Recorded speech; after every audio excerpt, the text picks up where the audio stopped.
what did I say about the guidestones? You said a lot about the guidestones, so just jog. Okay, what did I say about Nibiru? That when I don't remember. Okay. I'm sorry. Right. No problem. Okay. So what I was saying is, what if, because we had a lot of false alarms with the pandemic.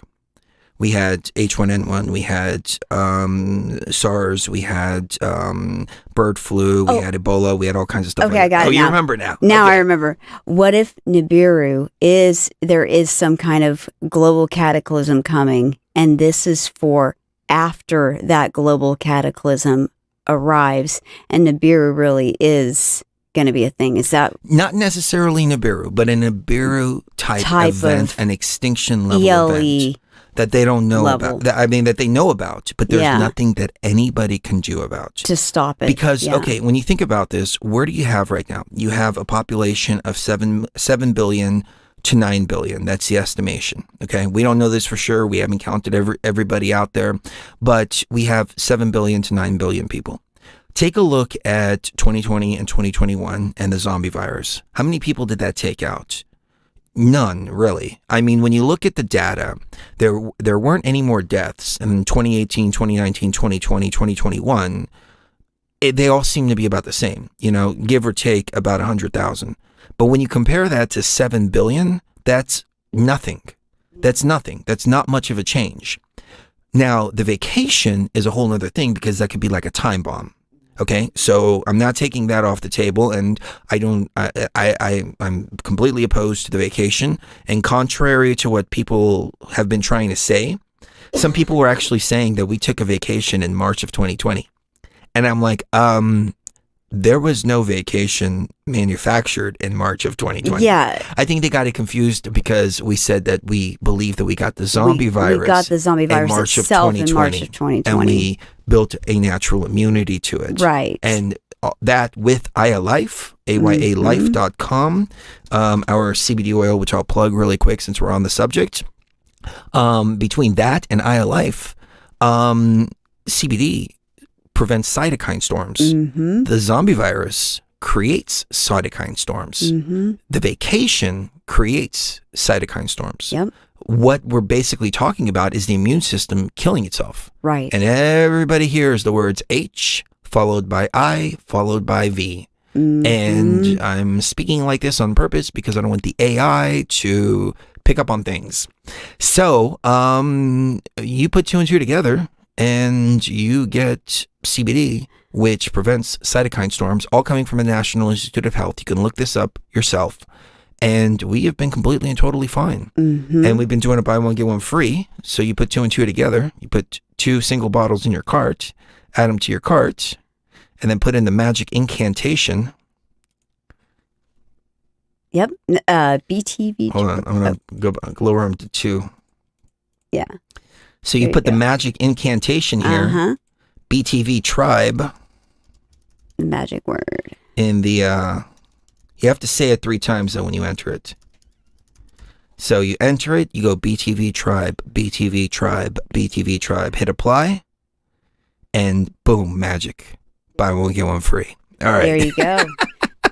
And I just want to let everybody know we've been backed up on orders a little bit. If your order's been on hold, we apologize. However, it took a little while to get the latest lab results of the latest batch. They were dragging their feet a little bit, up, yeah. But we're not going to send anything out without getting our lab results back first, because we want to make sure every batch is consistent. Right. They came back perfect. I knew they would. I was thinking, let's just go ahead and send it out, but better safe than sorry. Yep. We've never had a single batch come back with anything. So rest assured, no pesticides, no anything like that, no THC. Oh, it always does. It's always just perfect. And it's the ritual combined with the knowledge that makes Aya Life what it is. It really is. And it's so beautiful how much it's protected people.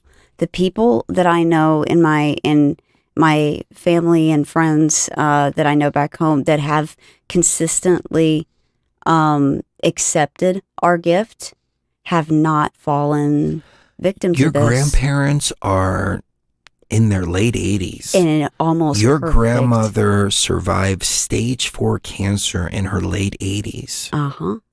after taking a vacation. And you know what's interesting is she told you, I think I might have gotten a placebo. I didn't get any effects from it at all. Side effects at all. And then the Kaiser pharmaceutical dump Kaiser just came pharmaceutical out. dump. You know what I'm talking about? That showed that 50% of people actually got a placebo. Because that's what makes an experiment. Yeah. It was all one big global experiment. They told us at the very beginning. This is an experiment. She made it through stage 4 cancer. And we turned them from being anti-cannabis to being pro-CBD, which then her grandfather is very influential in Texas, took it to one of the senators over there, and the senator introduced a bill in Texas to legalize cannabis. Or decriminalize it. Or decriminalize it, decriminalize cannabis, and legalize CBD. Right, exactly. Based on Aya life. It's beautiful. It makes me feel so good. It's amazing the amount of change that you can provoke without even trying. Right. So if we can turn conservative Christian pastors who are diehard anti-cannabis into cheerleaders for Aya Life. I think that speaks volumes in my humble opinion. So let's move on. I don't want to keep this on so Aya the Georgia Life. Guidestones. Getting back to the Georgia. Can I go through this real quick? Because it's interesting. Please, You've got Spanish. You've got classical Greek. Classical Greek, that's interesting because that's Koine Greek. That is what the Bible is written in, as opposed to modern Greek. You have Swahili. You have Hindi. You have Sanskrit. You have Hebrew, Arabic, Chinese, Russian. Oh, the Russians. And you have Egyptian hieroglyphs. So it's interesting. You've got all the main languages there, all right there. So, okay, proceed, please. So in June 1979, a man using the pseudonym R.C. Christian, approached the Alberton Granite Finishing Company on behalf of a small group of loyal Americans and commissioned the structure. Christian explained that the stones would function as a compass, calendar, and clock, and should be capable of, quote, withstanding catastrophic events. Joe Fenley of Alberton Granite assumed that he was a nut and attempted to discourage him by providing a quote for the commission, which was several times higher than any project the company had previously even taken, explaining that the guidestones would require additional tools and consultants. To Fenley's surprise, Christian accepted the quote anyway. When arranging payment, he said he represented a group that had been planning the guidestones for 20 years, since at this point that would be 1959. That's interesting. That reminds me of Gabriel Iglesias. I don't remember how to say his name. Gabriel They call him Iglesias? Fluffy. Oh, yeah, Fluffy. The comedian. Yeah, Fluffy the comedian. He said that a prince from Saudi Arabia, wanted him to go out there and perform in Saudi Arabia. And they called him Mr. Ridiculous. And they say, give him a ridiculous price. And the guy 2 hours later, he's like, Mr. Ridiculous called back and he's wiring the ridiculous price right now. And Fluffy was like, I'm on my way to Saudi Arabia now. Holy shit. I guess I'm going to Saudi Arabia. There's a whole thing that he does behind it. But I get what they were saying. They were like, this is ridiculous. Let's charge them an arm and a leg because we don't want to do this project. Yeah, they didn't want to do it. And they said, sure. They said money is no object. We can make money out of thin air. Wow. Wow. Pretty much. So it's a 5-acre site, purchased on October 1st, 1979. The people that had been planning for 20 years and which wanted to remain completely and totally anonymous. In 2008, the stones were defaced with paint and graffiti with slogans such as "Death to the New World Order." In September 2014, they contacted the FBI when the stones were vandalized with graffiti, which you're going to love this. The phrase, "I am Isis, goddess of love."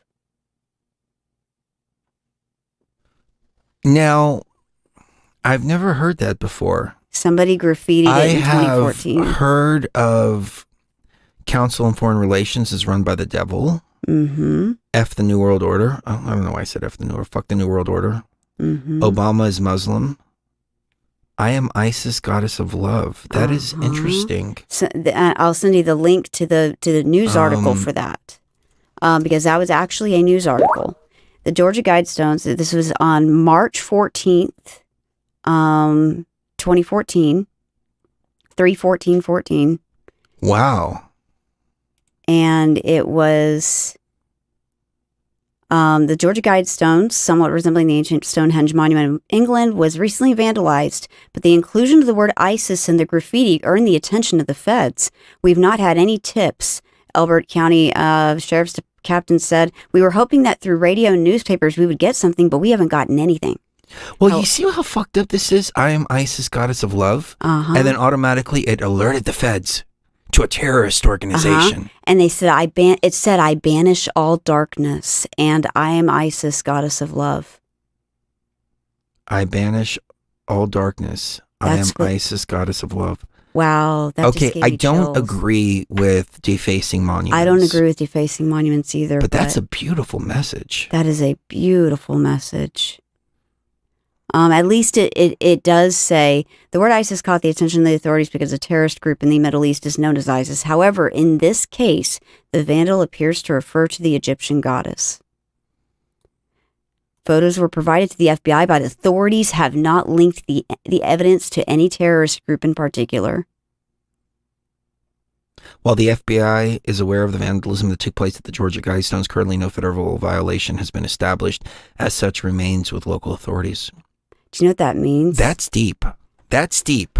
Because that adds a lot to the analysis here. Yeah, it really Because does. that means one of us was responsible for that. And I don't condone defacing anything, but when I see my frequency of people doing something, I got to sit back and go, all right, guys, I don't agree with what you're doing, but more power to you. Do you know what I'm even more excited about, though? Huh?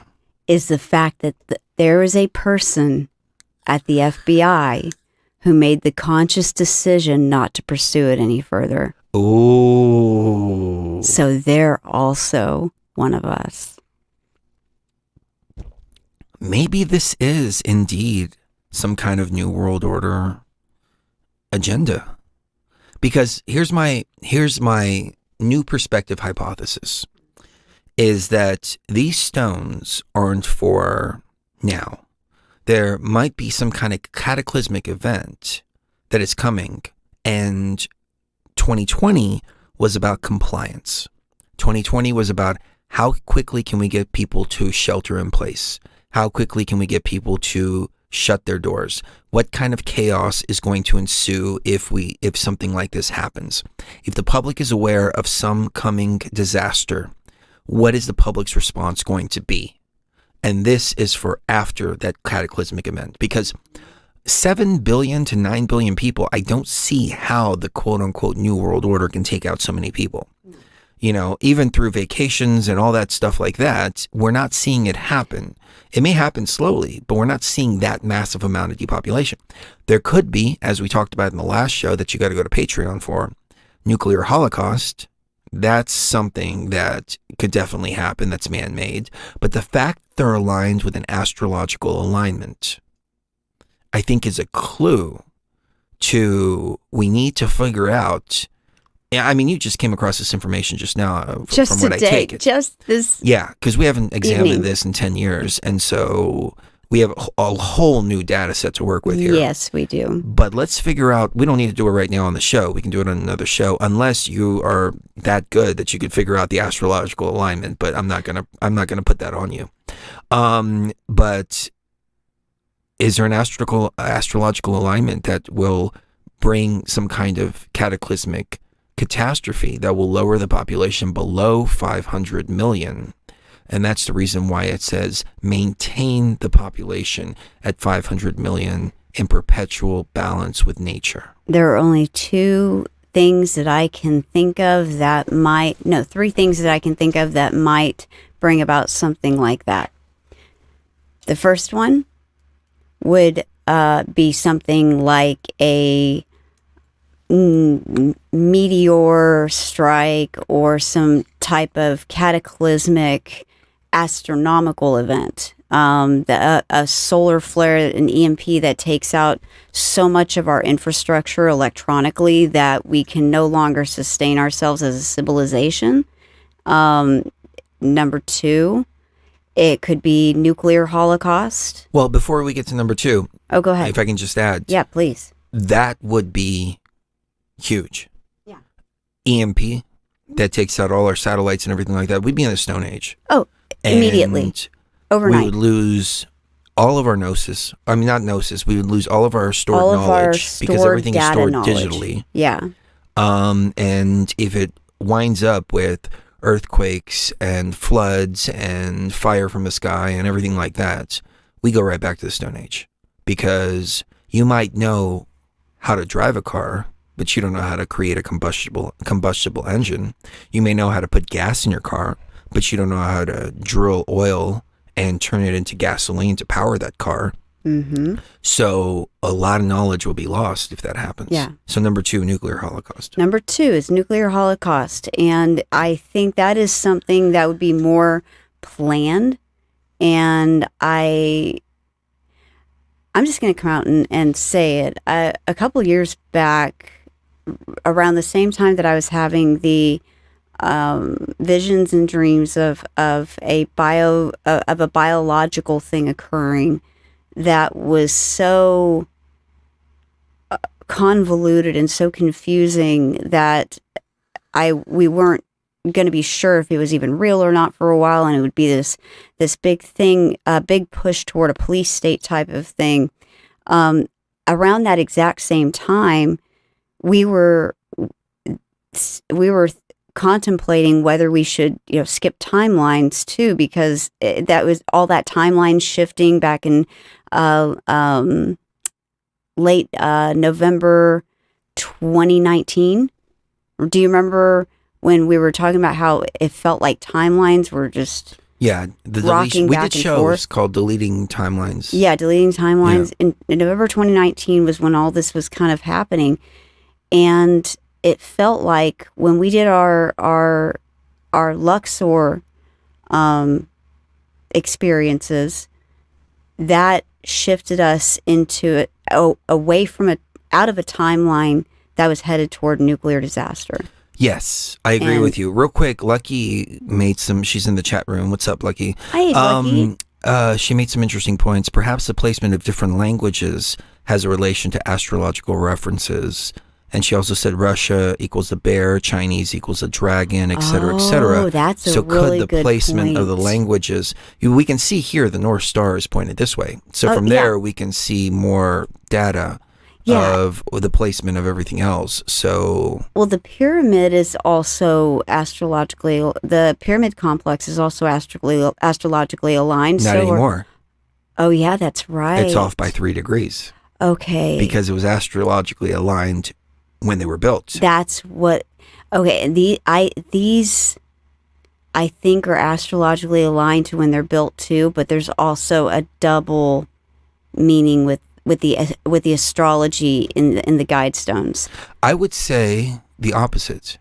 I would say these are hinting towards an astrological alignment that is yet to come. Right. It's put in place as if it's commemorating the date that it was put into place, but in reality, there's a riddle inside of it of an astronomical event that's yet to take place. Ooh, this is getting deep. This is way different than the show we did back in 2012. That's what I'm thinking. And thank you, Lucky, for that, because that helps me with a few hints as to which constellations I'm going to start looking at. I like the way you're thinking. Go get the puppets. All right. So big shout out to anybody that gets the reference. Yeah, so when I was seeing this nuclear stuff happening back in 2019, that was a different timeline. And I thought we got out of that timeline and that we had escaped that timeline, in fact, and that we were very lucky to have. Now, though, I'm wondering if maybe instead of shifting the timeline, we really we're just prolonging the inevitable, putting off the inevitable, because they really do want something to happen Russia and nuclear and all this stuff, and it's almost like a suicide play on their part, on the part of the virus. The virus is like, okay, well, if I'm going to lose this thing, then I have nothing left to lose, so might as well just destroy. And because I don't know what would happen. I think we've watched videos before, haven't we, about what would happen if one person set off a nuke. It would cause a chain reaction of things. And in this vision that I had, it was not Russia that set it off. It was a combination of Mossad and Ukrainian hackers that hacked into Russia, into their nuclear facilities, and set off their nukes. And Russia had nothing to do with it whatsoever, and it was a complete false flag. And it was a total confusing disaster. And, immediately we declared war on Russia, and then all chaos ensued. And then it was just mutually assured destruction at that point. Do you think that that's how it would go, or, 100%. Okay. I don't think that Putin is doing anything right now. I know this is contrary to popular belief, but if he's doing anything, it is not what we're being told on mainstream media.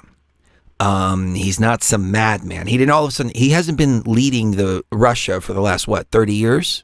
Yeah. And then all of a sudden turn into this madman who wants to start Psycho World War III. that's gonna, and exactly. They were pointing the finger. Trump's going to start World War III. Trump's going to start World War III. And as soon as Trump is out of the office, World War III starts to happen. No, before he was out of the office. Remember, they took the nuclear codes from him. Yeah. Before he was even out of office. Right. January 6th, Milley admitted openly total crime that they took the nuclear codes away from Trump. That was a total crime. That was a total coup. Total coup. Yeah. Of our country, and everybody's like, that's cool. That's cool. No, it's more like everybody's like, oh, well, that's cool, but let's go after all these people that tried to stop it. Right. And then now, no, I see that 100%. Yeah. As I said before, I was talking to Lucky off air, and we were talking about the Ukraine thing. Who's Ukraine? Ukraine are Khazarians. Mm-hmm. Who's in that place that isn't real? Yep. Khazarians. Right. The Khazars. Right. They're all that's where they came from. So this is all a big, not as real operation. And then I think I kind of forgot what option number 3 would be. When it came to, kind of like end of the world type of scenarios that we're looking at. And I think it basically was a slow starvation of life on this planet. Beginning economically, because the economy is the current, is the electrical current that keeps this whole system going. And the economies of the world are becoming more and more consolidated into the hands of the few, and it's that would be a much slower death of civilization. But I think that's more of the plan C if the bad guys just want to be lazy about it. And can I jump in for just a second? Go ahead. So Lucky said something. The U.S. debt is 133% and Russia's is 20%. In January of 2021, I was confused on whether this was 2022 or 2021 when I said this last time, but I got verification here. January 12th, 2021, Bloomberg reported Russia's 583 billion reserve now holds more gold than the U.S. That's 2021. That was over a year ago. And we're starting to see the same thing that happened in Libya, where Gaddafi had too much gold and was demanding gold for his oil. Same thing with Saddam when he wanted to dump the petrodollar and change it to euro. There's a recurring theme going on here that we need to be aware of. But this time, we're not just fucking with Libya. We're not just fucking with Iraq. We're fucking with the bear. Right. You poke the bear and that's it. Russia is supposedly now going to China and asking for an alliance. And it's, if I can go off on a little tangent here for just a moment. Please do. I am fucking disgusted at what I'm watching on liberal mainstream TV. Stephen Colbert was making jokes about how Russia's food supply, people are standing in line for food in bread lines, and that mothers don't have the means to get their kids milk. And they're fucking laughing about it. Now, you want to talk about evil incarnate. You want to talk about the virus, okay? Yeah. The virus in the Matrix. Mm-hmm. That is the virus in the Matrix. You want to see who's virus infected? You see who's laughing at mothers not being able to feed their children. And you found the virus infected motherfuckers out there. Yeah. If you can find somebody that laughs about babies being hurt or suffering or being hungry or being cold, then you are deeply infected with the virus. And it's I don't like having enemies, but you're an enemy to humanity itself if you have that virus inside of you to that extent, because that makes you dangerous. Martin said the pro-war stuff makes me sick. Me too. That's why I love Trump so much, because there was no war. All it was Trump said this mean tweet today. Trump did this. Trump did that. And I'm like, oh, that's such a relief, man. I love these mean tweets. I love them. You know, I don't have to hear about war. I don't have to hear about all this. You know, he's creating peace. He's creating the circle of peace. You know, you give 4 more years, Palestine and Israel would have had peace. Mm-hmm. I actually need to use the restroom real quick. So if you want to go on on another actually, you are killing it. Am I killing it? We're gonna take a break because I want to let you continue okay on this subject of the Georgia guidestones, and in the meantime, I can go off on a little tangent here, I guess. I'm probably gonna get a copyright strike on this. Actually, no, screw that. I'm not gonna play that. Don't play anything with copyright stuff. I'm not gonna play that fucking Stephen Colbert bullshit. I posted it on my Facebook. You can watch it yourself. It's right here. It makes me nauseated, honestly. It makes me nauseated too. Go ahead and go, and I'll take care of the break. But I posted it here. This was his little rant. McDonald's exits Russia as world pummels Putin economically. Stop trying to make Z happen. And he's talking about how they're using the letter Z in their pro-Ukraine invasion propaganda, supposedly. But using the letter Z, I mean, first of all, he was making fun that the Z doesn't exist in the Russian alphabet, but most people speak English. But just the fact that it was Z, I'm so tempted to click on this. The fact that it was a letter Z reminds me of World War Z. I mean, that movie that just came out, Zombie Apocalypse. But let me see if I can find this one place here so I can play at least this one short little clip that I might edit out later if they do give me a copyright strike. But listen to this here. I mean, you tell me if this is code or not. You know, I mean, I love pizza. No doubt about it. With pepperoni, sausage, sometimes supreme. That's the kind of pizza that I enjoy. But we all know that pizza's a code word, right? So listen to this. And daily essentials such as milk, cheese, and baby formula, to which Russian baby said, "Are you sure you don't have Coke?" Because, can you look in the back? You know? Okay. Putin is trying to win the PR battle at home by rallying his people around a new logo. Reportedly, the letter Z has become a symbol for Russians who support the invasion of Ukraine. No, Putin, you keep your hands off the letter Z. It is one of the most essential letters. It's 40% of pizza. Did you catch that? the most essential letters, it's 40% of pizza. The Z symbol, pizza fans here, I guess? I don't know. No, I'm not asking. Curious. Z, I guess. Okay. Now we all know the code word for that. And as I've said before, Ukraine is like the center hub of pizza related stuff, like trafficking, laundering, literally everything like that. Is he referring to bread with cheese and pepperoni and sausage and everything like that? I mean, considering the fact that it's Ukraine, I can't say that he is. And he's like, it's 40% of pizza. What? That blew my mind when I saw that. But then again, you know, I don't know. Is it just my conspiracy mind at work, or is there something to it? But it's really weird that they would throw that in there as a joke when talking about the letter Z and the invasion of Ukraine, knowing that that's the hub of all the trafficking. It's creepy. Let's see if WTF Bra has anything new.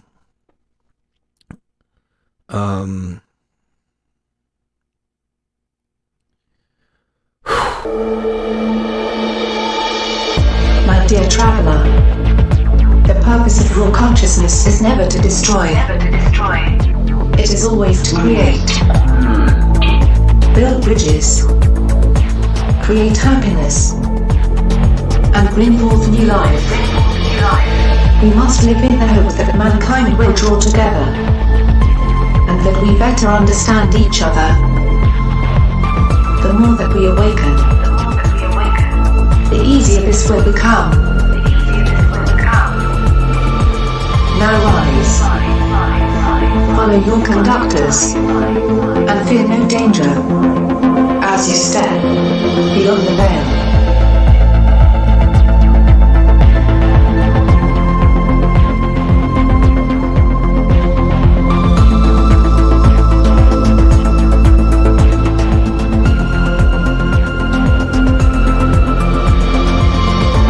All right, jumping back into the topic at hand, the Georgia guidestones. So we actually revealed some new information about the astrological alignment. I forgot I can't change the scene with the music playing. But the astrological alignment and placement of these, as Lucky said, you know, maybe the language placement also has some kind of reference points as well. Yeah, there are multiple riddles within riddles. Yeah. When you look at the North Star, though, Spanish, could that be pointing to Spain? Egypt is pointing, if the North Star is that way, Egypt would be pointing to the west. So it doesn't appear, at least from this chart that we have here, that it's pointing towards countries. The countries of origin because of it would be these pointing, languages. Egypt would be pointing to the east. Right. Now, the placement of it being in Georgia is actually pretty interesting, and everybody's been asking why it was in Georgia. From what I remember, here it is right here. There is a site in Georgia, the Kennemer site, which is an archaeological site in North Georgia. The site contains 2 earthwork mounds. Supposedly there is a Mayan pyramid that is in Georgia. So that is a center point and a key ley line that the Mayans built a pyramid on. Now, it's not acknowledged by mainstream archaeologists because the Mayans supposedly never came up this far north. However, there is a site, and it's supposedly, from what I've heard, and again, I can't confirm this, but anybody in Georgia, if you guys want to go check that out, we would love to hear from you.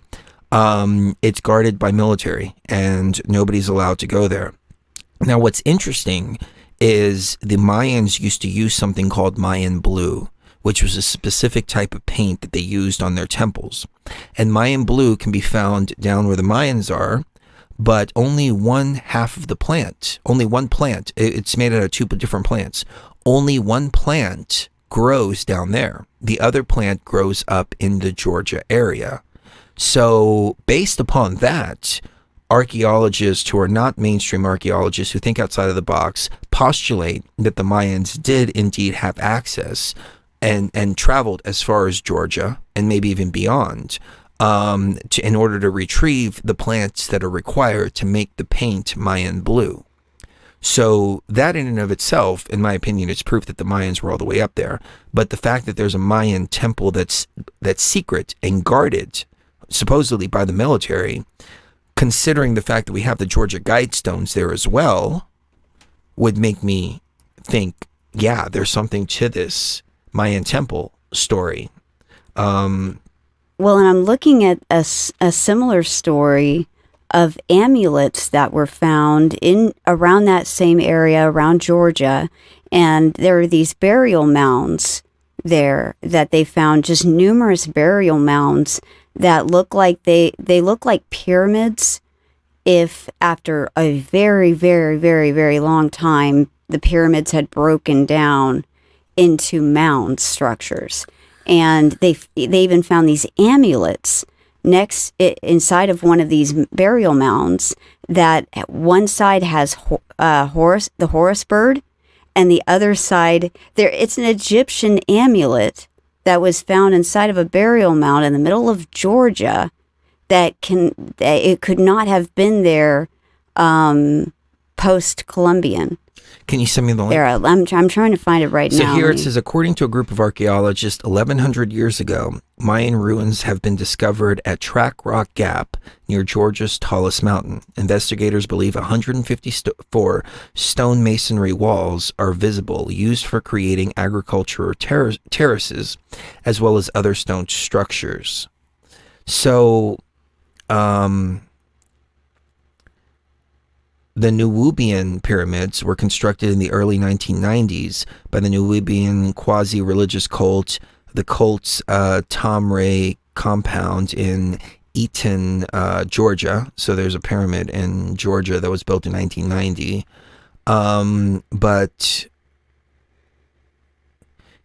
you see what's interesting is that you have all these stories, right? Like, you know, this group building them in 1990, which really, here, there's a history video about America Unearthed, Ancient Mayan Secrets in Georgia. So there's a ton of stuff going on in Georgia, which can explain why. I mean, here's, you know, Mayans in Georgia debunked. You always have to look at the flip side, in my opinion, you know. Mm-hmm. There is no evidence of Maya in Georgia. Move along now. Immediately, the story exploded in comments on Examiner as well as Facebook and in emails. User piled on. That's abcnews.go.com.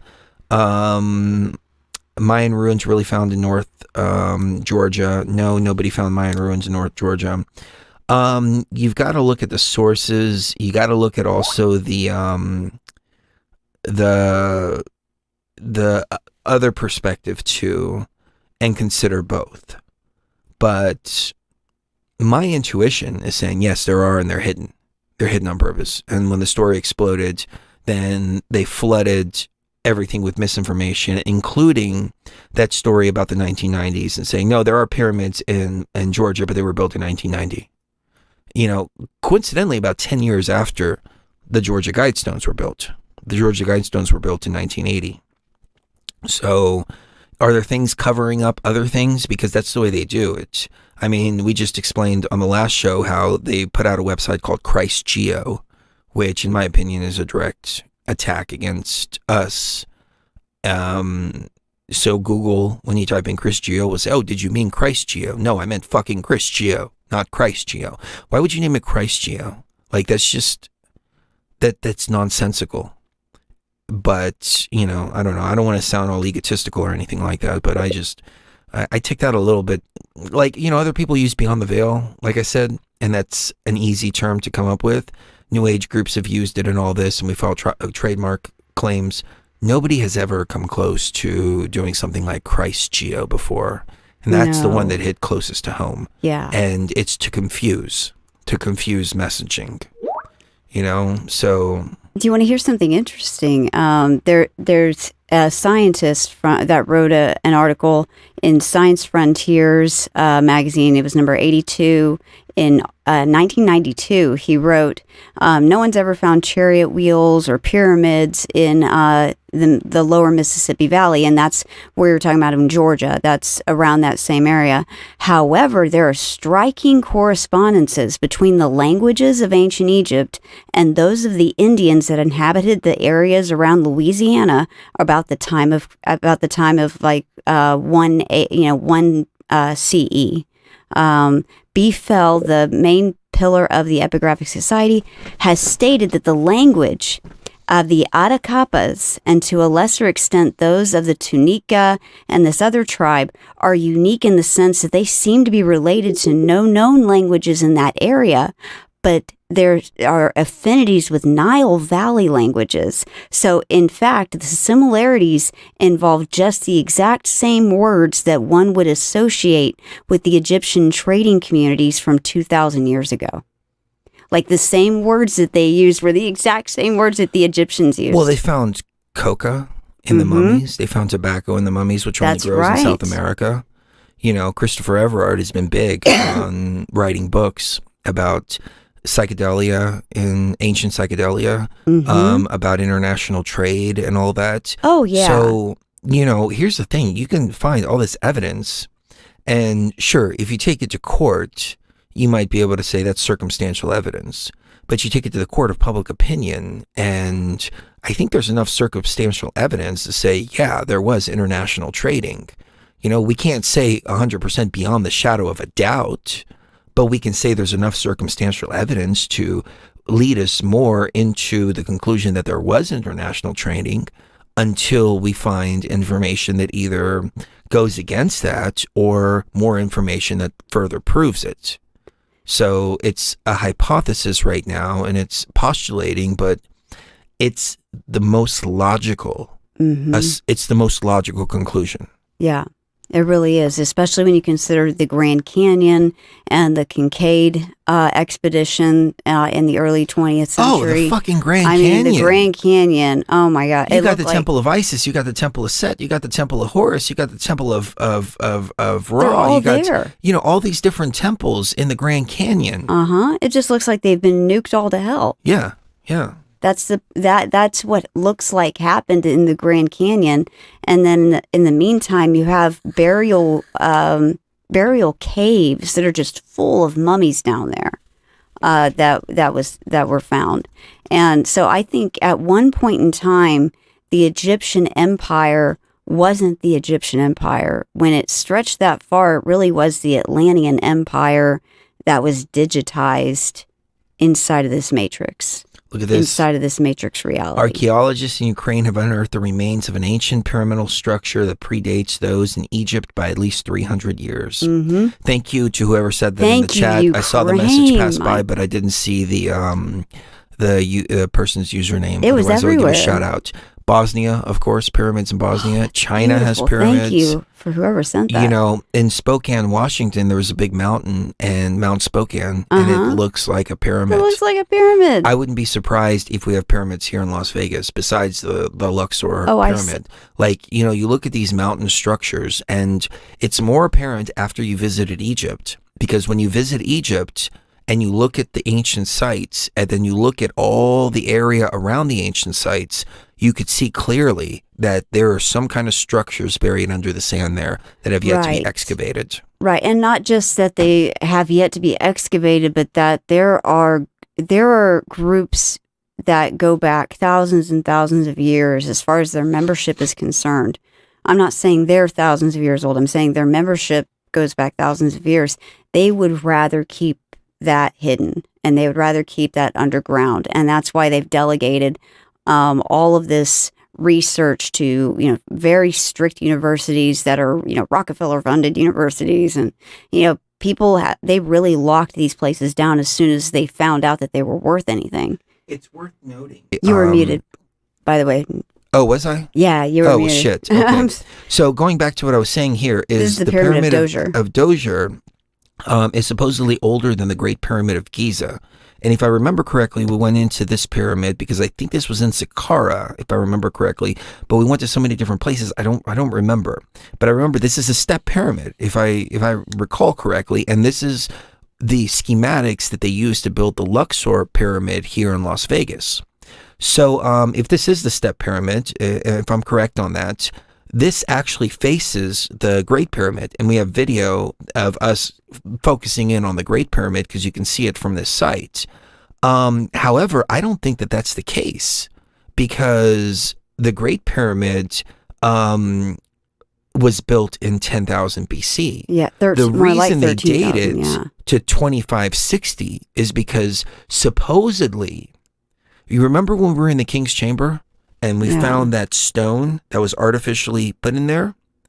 Somebody had crawled into that stone before, and they crawled all the way up to the King's Chamber, and there's supposedly writing that says built by Khufu. Now, Khufu, that's the only writing that exists in the Great Pyramid.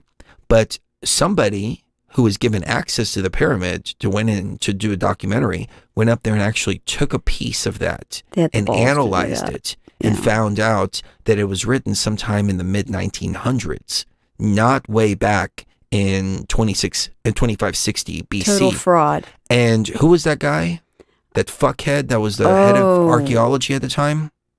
I don't remember his name, but he was the one covering up for everything. And he was gone when we went. I think that's the only reason why we were able to get in. Yeah. Because he was already out of there. But he was, during the whole Egyptian Arab Spring. He was the head of antiquities. Yeah, the head of antiquities. During the whole... Zahi Hawass. Hawass, that motherfucker. So, because we had the head of antiquities with us, and it wasn't Zahid Hawass. So anyways, I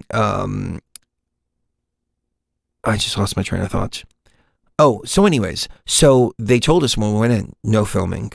And we're like, why? And they're like, because somebody came in and took a little piece of that, and they were actually filming a documentary, and they analyzed the Khufu thing. I mean, the guy told me, like, covertly, and we don't want anybody, don't take anything, period. And we took a couple of little stones that were just loose from the subterranean chamber.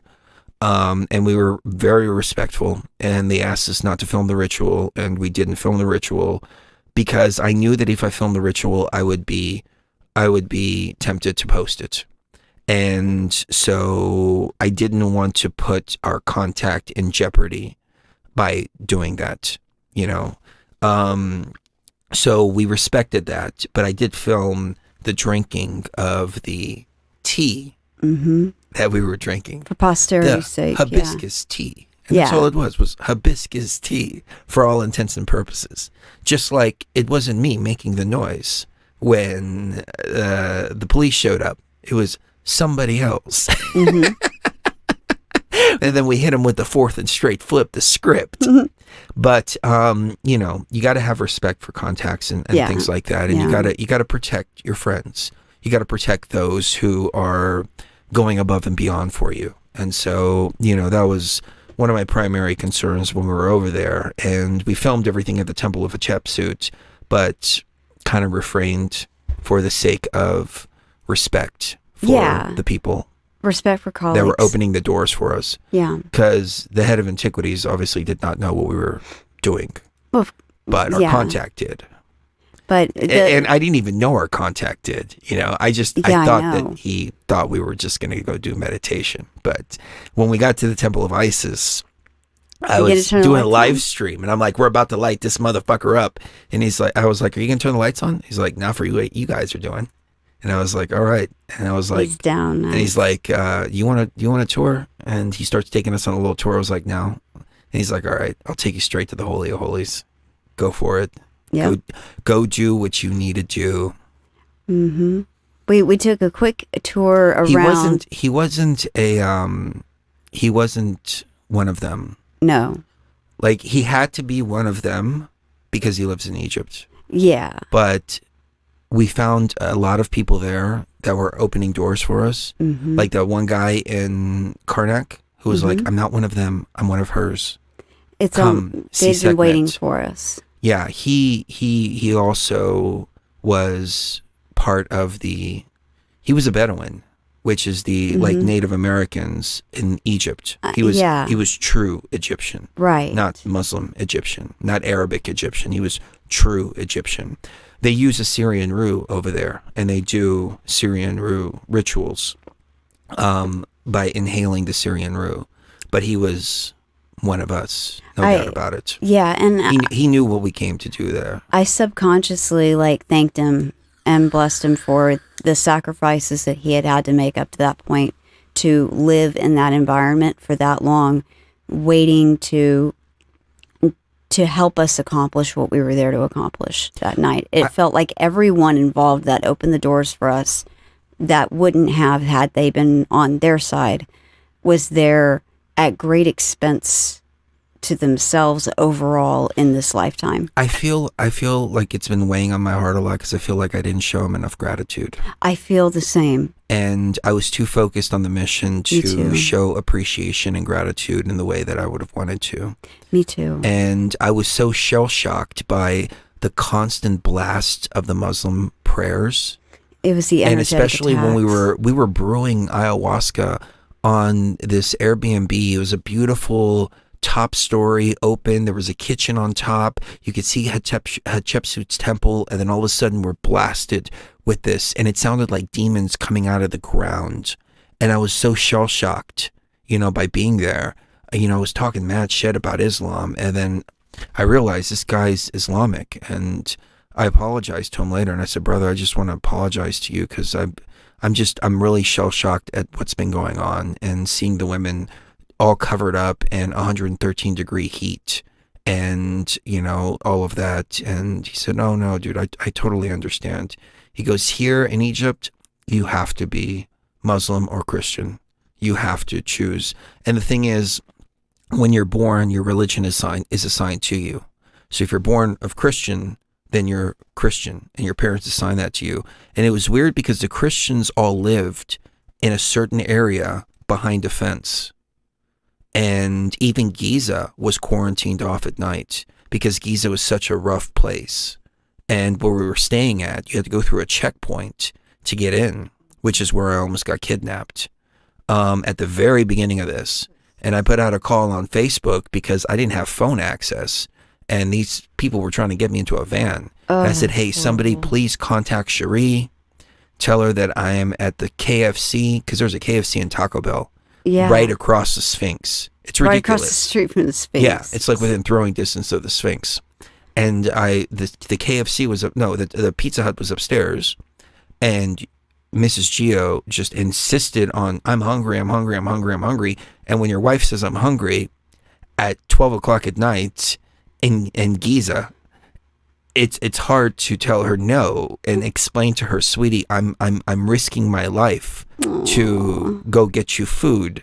I don't really think that it's a good idea to risk my life. Can you please wait until the morning so we can go eat? I'm sorry. But the wife is the boss. Aww. I almost got kidnapped. Luckily, the guy that owned the Airbnb came and showed up right when these guys were in the middle of attacking me. And as soon as he showed up, they scattered. And I brought the pizza home, and you didn't even eat the fucking pizza. Well, I was so shooken up by, I'm frantically getting calls from people saying, your husband's in danger. I have no way of knowing, what to do except to try to get a hold of the guy. Call the contact. And so I'm trying to get a hold of the contact. But by the time I get a hold of the contact, he's already with you. And but still, I felt so bad about that. You could have at least eaten the food that I risked my life to get you. I'm sorry, baby. I feel so bad about that. Okay. Even it was fun. It's a great story to tell. It is a great story to tell. Okay, so you are totally on point with the Georgia Guidestones. Let's continue on that. Because I am going to. I like to poke fun at her, ladies and gentlemen. I am going to. I'm always grabbing her butt too. I am going to make it up to you that? To you, though. Please let me know in the chat, okay? Do you, like, when your wife is walking up the stairs, do you pinch her butt a little bit, and stuff like that? How about this? Next time we go to any kind of temple that has lots and lots of stairs, I'll let you pinch my butt on. Oh, I each was pinching her and butt on the way. every We were stair. going up the Great Pyramid, and I was grabbing her butt. She's like, "Stop that! This is not We're the in the time pyramid." for this. I'm like, "It doesn't matter. You're still my wife, and I'm still gonna pinch your butt." I learned it from my grandpa. My grandpa used to pinch my grandma's butt. Well, even while she was on her walker, you know, she'd be walking on the walker, and he'd pinch her butt. Stelios, you're gonna make me fall. Except she'd say it in Greek. That's a beautiful relationship. Yeah, yeah, it is. 80 years old, and they're pinching each other's butts and flirting with each other like they're teenagers. I mean, we've been together a pretty long time, you know, in the grand scheme of how long relationships usually last nowadays. I mean, so we're kind of the same. See, way. Mellow Ass Shade, raise the veil and pinch that ass. Raise the veil and pinch That's it. what I do. That's what you did last. Yeah. Okay. Anyway, so these guidelines, I want to go over these guidelines, but as I've gone through these guidelines before, and I can't disagree entirely with all of them at all. This is the problem that we run into, and this is why I wanted to re-examine the guidelines, because when you read the guidelines, are they as sinister as what we believe them to be, or is there some wisdom in there that we need to really think about? The one thing that threw me off tonight is the graffiti that said, "I am Isis, goddess of love. I banish think I all have darkness." an explanation for that. And that threw me off because initially I approached this as, are the Georgia guidestones really as Really evil that as evil? we think them to be? But that one thing right there was like, whoa, wait a minute. There's people in our frequency who are going after these things. So I need to reevaluate my analysis, and maybe my analysis in 2010 was right. I have a pretty good analysis that I've been thinking of. You know, as you've been talking for the last couple minutes, I've been thinking of why would somebody of our ilk be writing that? And so let's go over these inscriptions first. Okay, and then let me pull them on the screen. Yeah, real quick. pull them up on Do the you have screen do so you have a people- link? I do. Because I had it earlier and I don't have it anymore. Yeah, let me pull it back up real quick. Oh, well, I guess I can get it right off Wikipedia. It's fine. Yeah, it's right here on the I got page it. for the Georgia Guidestones. Okay. There we go. Number 1, maintain humanity under 500 million in perpetual balance with nature. Okay, can I chime in on this one? Oh, go ahead and chime in on all of them. if you So want. according to population, world population growth, 1,000 years. Okay.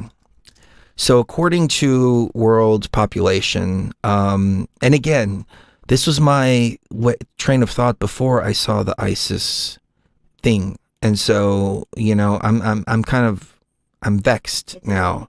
You know, it's now I'm rethinking my initial analysis. But when you look at this, look at where the population was.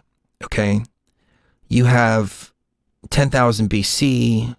Climbing until you get to the 1900s. All of a sudden, from the 1900s to, they're projecting to 2050, you had less than 1 billion people. You had less than 500 million people, all the way up until around the 1700s. This projection is kind of hard to read because it jumps from 0 to 2,500. I mean, 25. 2.5 billion is what I would say it is. Population in millions. Yeah, 2.5 billion. So it jumps up to 12,500,000,000, and we are somewhere around here where it's 7 billion to 10 billion. But look at how the population over 200 years just skyrocketed. Just like that. That's a problem. And that's a problem because we developed modern medicine.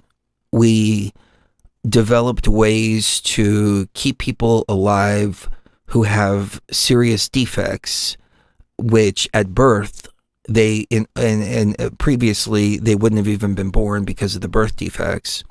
You have some really bright kids with Down syndrome. But then again, you have some, like my friend, I'm not going to name his name, but he uses Eye of Life. His daughter was born with MS and all kinds of stuff like that. And she's like 12 years old, and she has spent 95% of her life in a hospital. And I gained mass respect for this guy because he used to work at My Patriot Supply. He was the manager there. He managed the entire warehouse. He would work for 12 hours. Then he would go to the hospital, visit his daughter, sleep for 4 or 5 hours in the chair at the hospital, then come back to work 12 hours. And on the weekends, he would go hiking with his wife and his family. Then they would go back to go visit his daughter, and he was constantly back and forth. And he's also a veteran.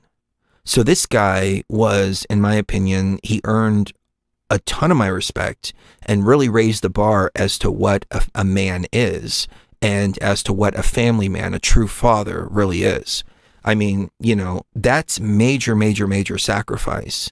But at the same time, what kind of quality of life is it to be in the hospital 95% of your life?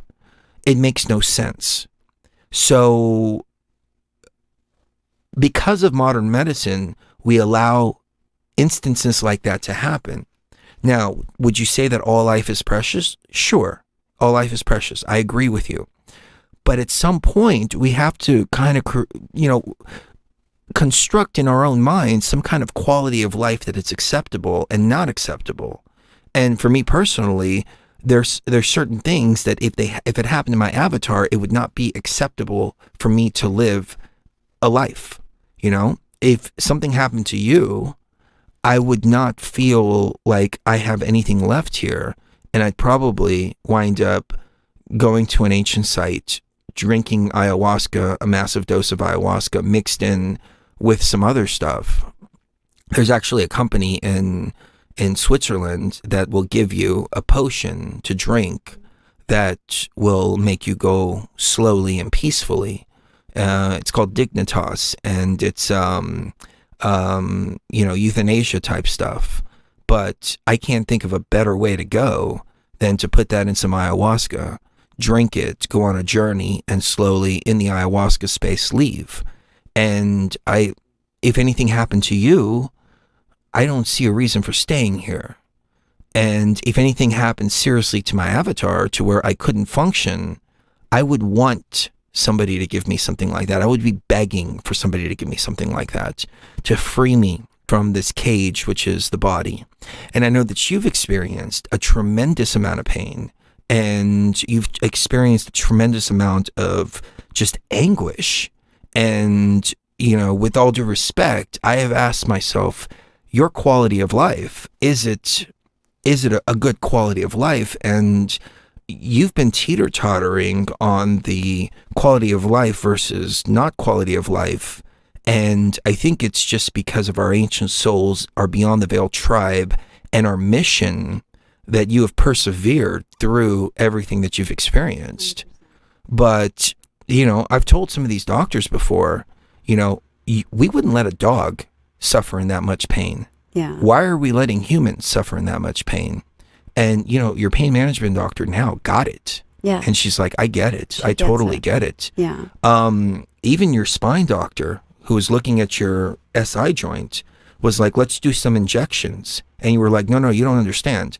I want to be able to go out. I want to be able to walk around. I want to be able to go enjoy time with my husband. I want to live life. He says, oh, well, if that's your goal, then the injections aren't going to help. We're going to have to refuse your SI joint if you want that to happen. Fuse it together. Yeah. So what I took out of that is that the mindset that you have of quality of life, when you approach a doctor, they will treat you based on whatever your goals are. Right. Like, I talked to my doctor about the testosterone therapy and the estrogen blockers, which I forgot to take a couple days ago. I need to take one. And he said, this has the potential of causing prostate cancer. And I told him, look, I said, my goal is to live the best quality life that I can.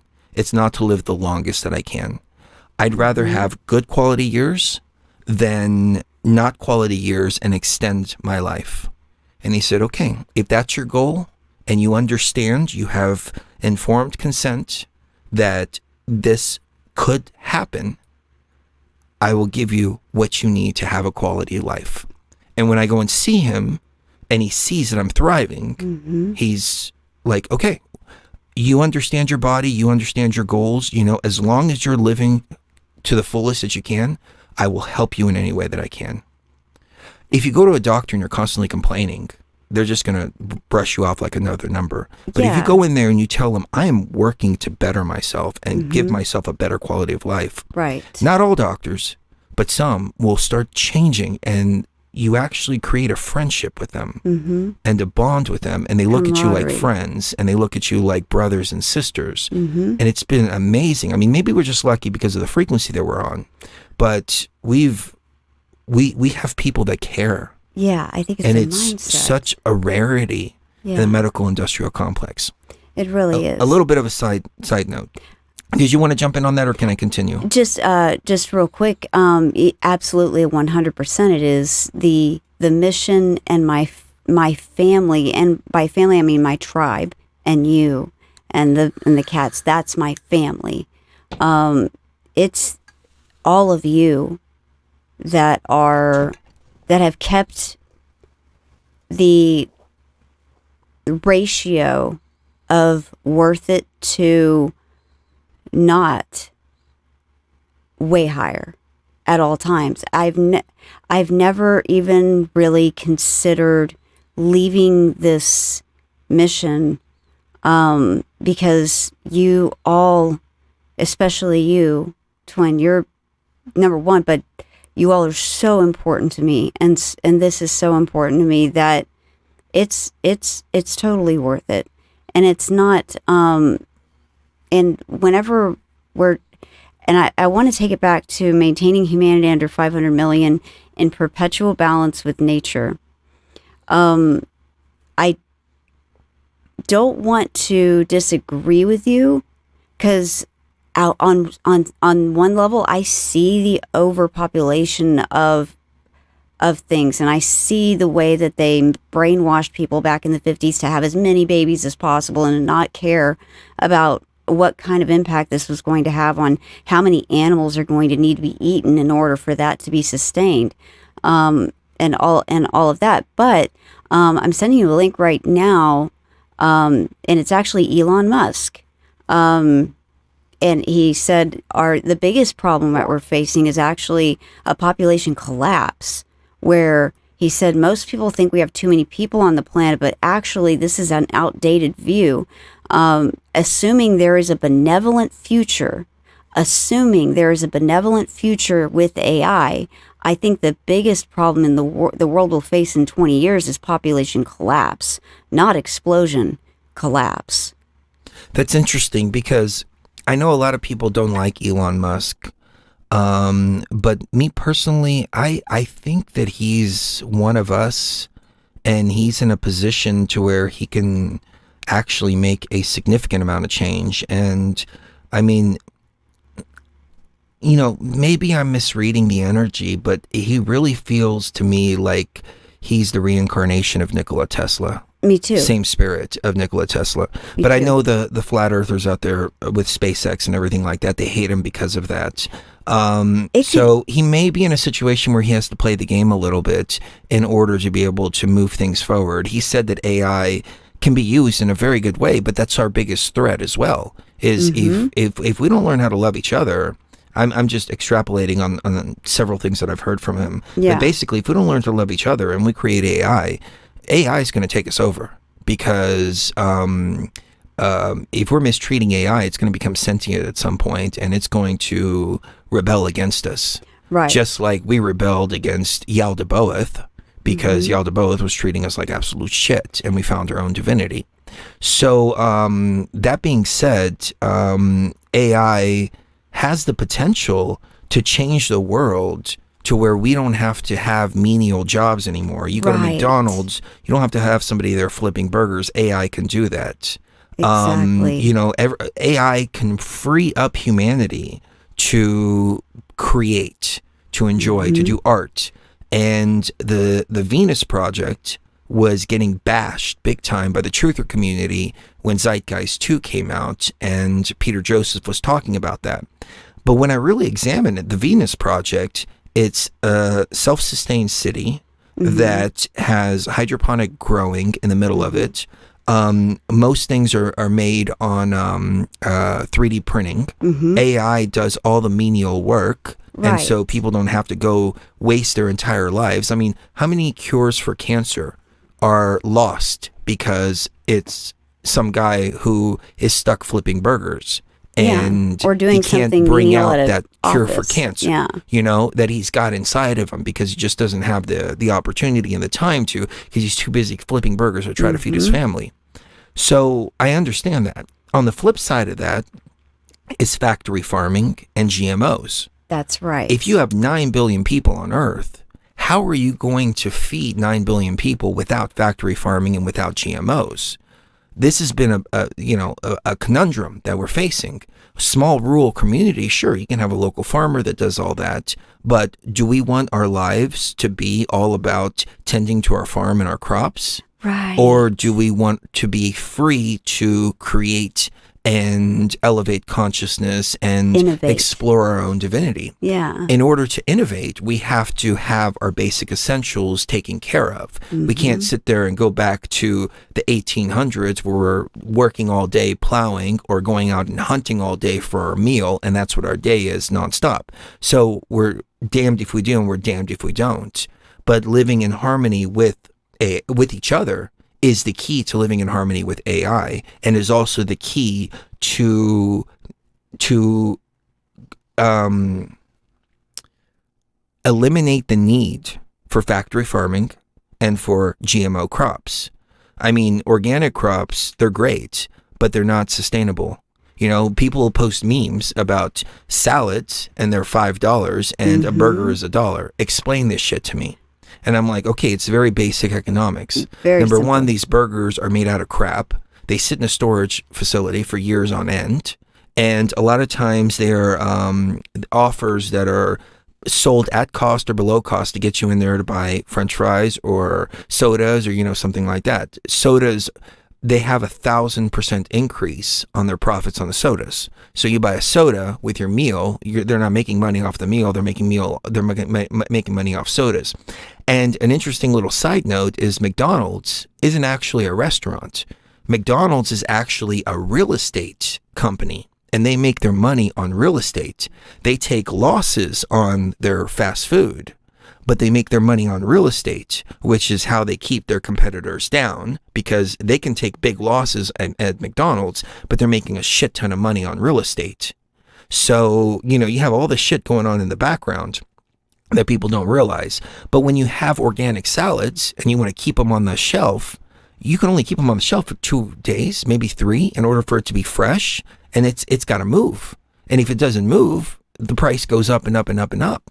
You have GMO crops, they will last forever. You know, we've had apples that we've bought that are non-organic, and they sit there for like 3 months and they still look brand new. I'm not eating that. And I'm not eating it either, but you know, it's you know, that's what happens. And they put the pesticides in the foods because they've got to keep the pests from getting into the crops. That winds up with poisoning people. Now, are they doing it on purpose for population reduction? Maybe. But how do we eliminate that? How do we go back to where we can have organic farming, good food, and good meat? Not eliminate meat. That's stupid. Okay? Eliminate factory farming. Right. You know, let's think about this from this perspective real quick. What is meat? Meat is animals, right? Yes. So we raise animals, we give them food, we give them sustenance, we treat them with love.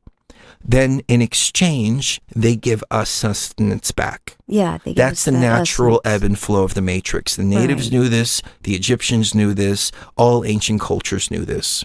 They would thank the animal after they hunted it. When they raised them with love.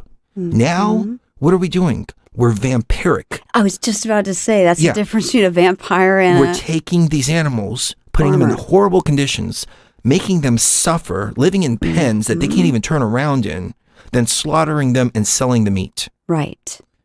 Why? Because we have to.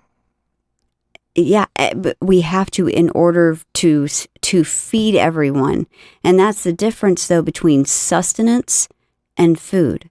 Sustenance sustains you. It keeps you alive. It keeps you going. It's almost living like a parasite or a vampire. Like you said, a vampire attacks its prey with this mentality of, I deserve to take from you what belongs to you by nature and drain you of all that essence.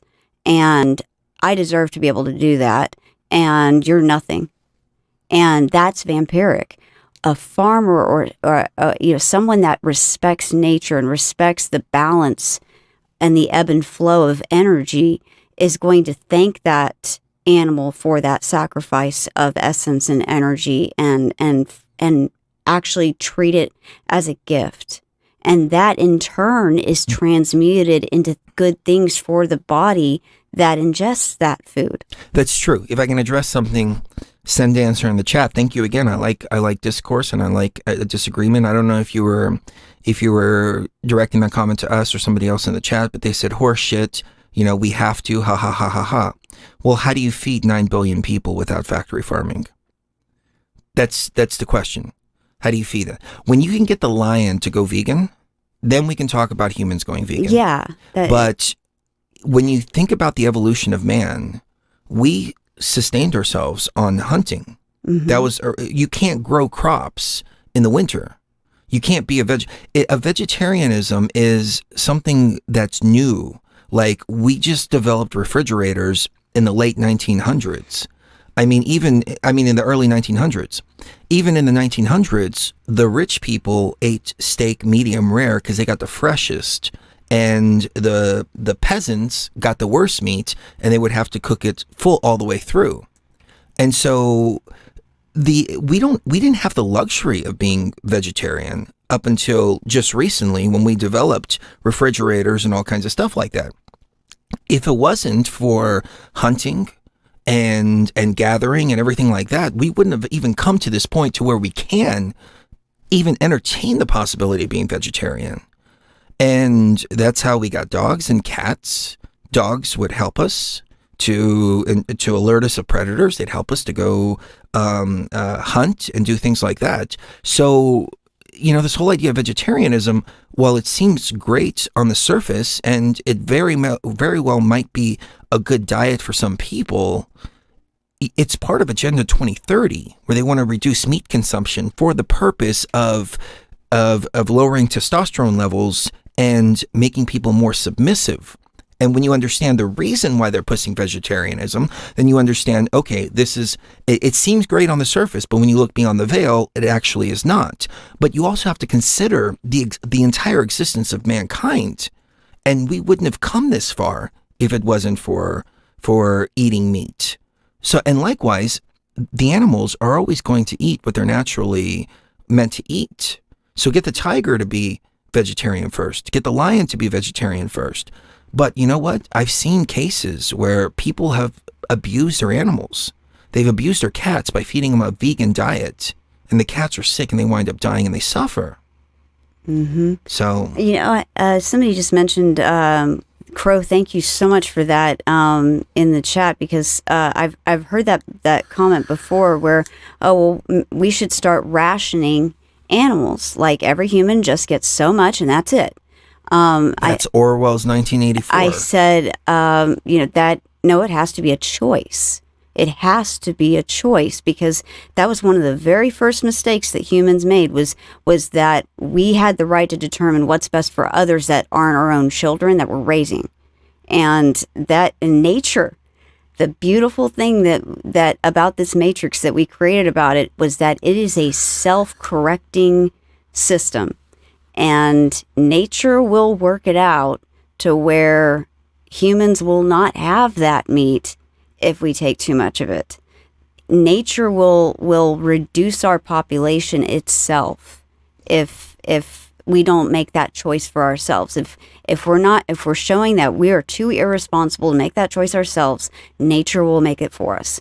Yeah, and Sundancer again said that he's been, he or she, forgive me, I'm not sure, but plant-based diet for 15 years. More power to you. More power to you. If it works for you, it works for you. We tried it, and Cherie was down to like 80 pounds. Yeah, I wasn't doing well. And I lost a ton of weight. I got down to 220. Yeah. I was feeling great. I looked great. It was the best. And then all of a sudden, boom, I screwed up my metabolism so much by doing that that it just brought it to a screeching halt. Yeah. And I had to start incorporating meat, and I had to start incorporating, other things into my diet again. And once I did, then all of a sudden I gained a ton of weight. And as you can see in Egypt, I was like huge. I don't even know how much I weighed, but I want to say I was over 300 pounds then, because my metabolism was just, it had come to a screeching halt. And that was like 2 years before we went to Egypt. And now I'm finally starting to get myself back to balance, and I'm still not even fully there yet. But it took a lot of work to undo that 2 or 3 month period of time where I screwed up my metabolism completely. What works for you may not work for others. And that's the point that I'm getting at, is that we're each individuals, and some people may do great on a plant-based diet. And there are some theories that it's based on blood type, and we should eat for our blood type, but then I've heard that debunked as well. But I noticed that when I eat more for my blood type, then my body feels a lot better, and I'm able to function a lot better. But at the same time, when I don't, then it doesn't. I'm allergic to lettuce. I still eat lettuce, but I did an allergy test, and I came back allergic to lettuce. Can you believe this? But it's interesting because I'm Greek. Yeah. And in Greece, they serve Greek salads without lettuce. Right. The traditional village salad is feta cheese, tomatoes, onions, and cucumbers. And they bring out this big old beautiful plate with a big piece of feta right on top of it. And I always wondered, why don't they eat lettuce? It's because some blood types are allergic to lettuce. Yep, and can't process it. Yeah. Right. So it's interesting when you take an allergy test and find out, oh, I love lettuce, but I'm allergic to it. Says what type of lettuce?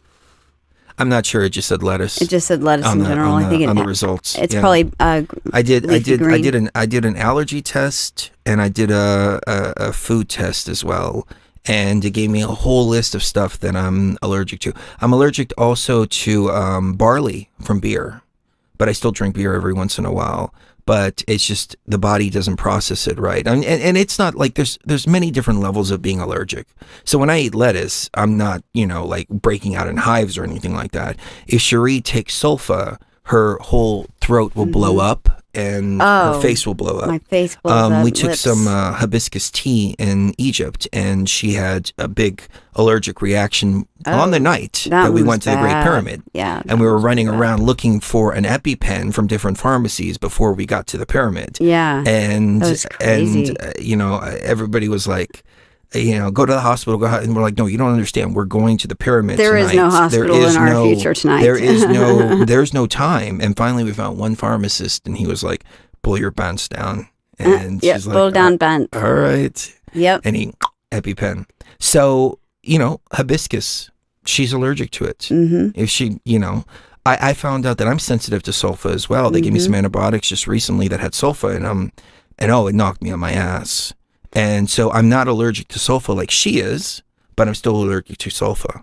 Right. So everybody's individual, and that's the thing. And that's the message, is that there is no one size fits all. Exactly. I mean, would you agree? I don't think you would, Sundancer, but would you agree that the vacation that they're pushing on everybody right now is good for everybody? It's a one size fits all treatment for what's going on right now? I don't think you would agree with that.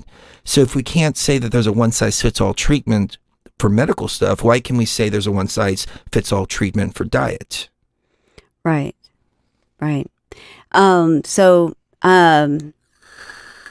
on to the second rule of the Georgia Guidestones, if you don't mind. Yes. I had that on my screen here somewhere. Okay, so number 2, guide reproduction wisely, improving fitness and diversity.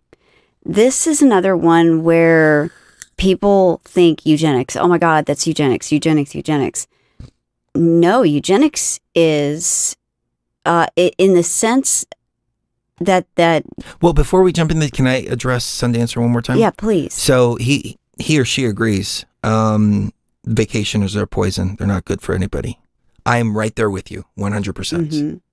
100%. But there is a lot of the population that believes it is a one size fits all for everybody. Right. So I think you can see from that there is not one size fits all for everybody.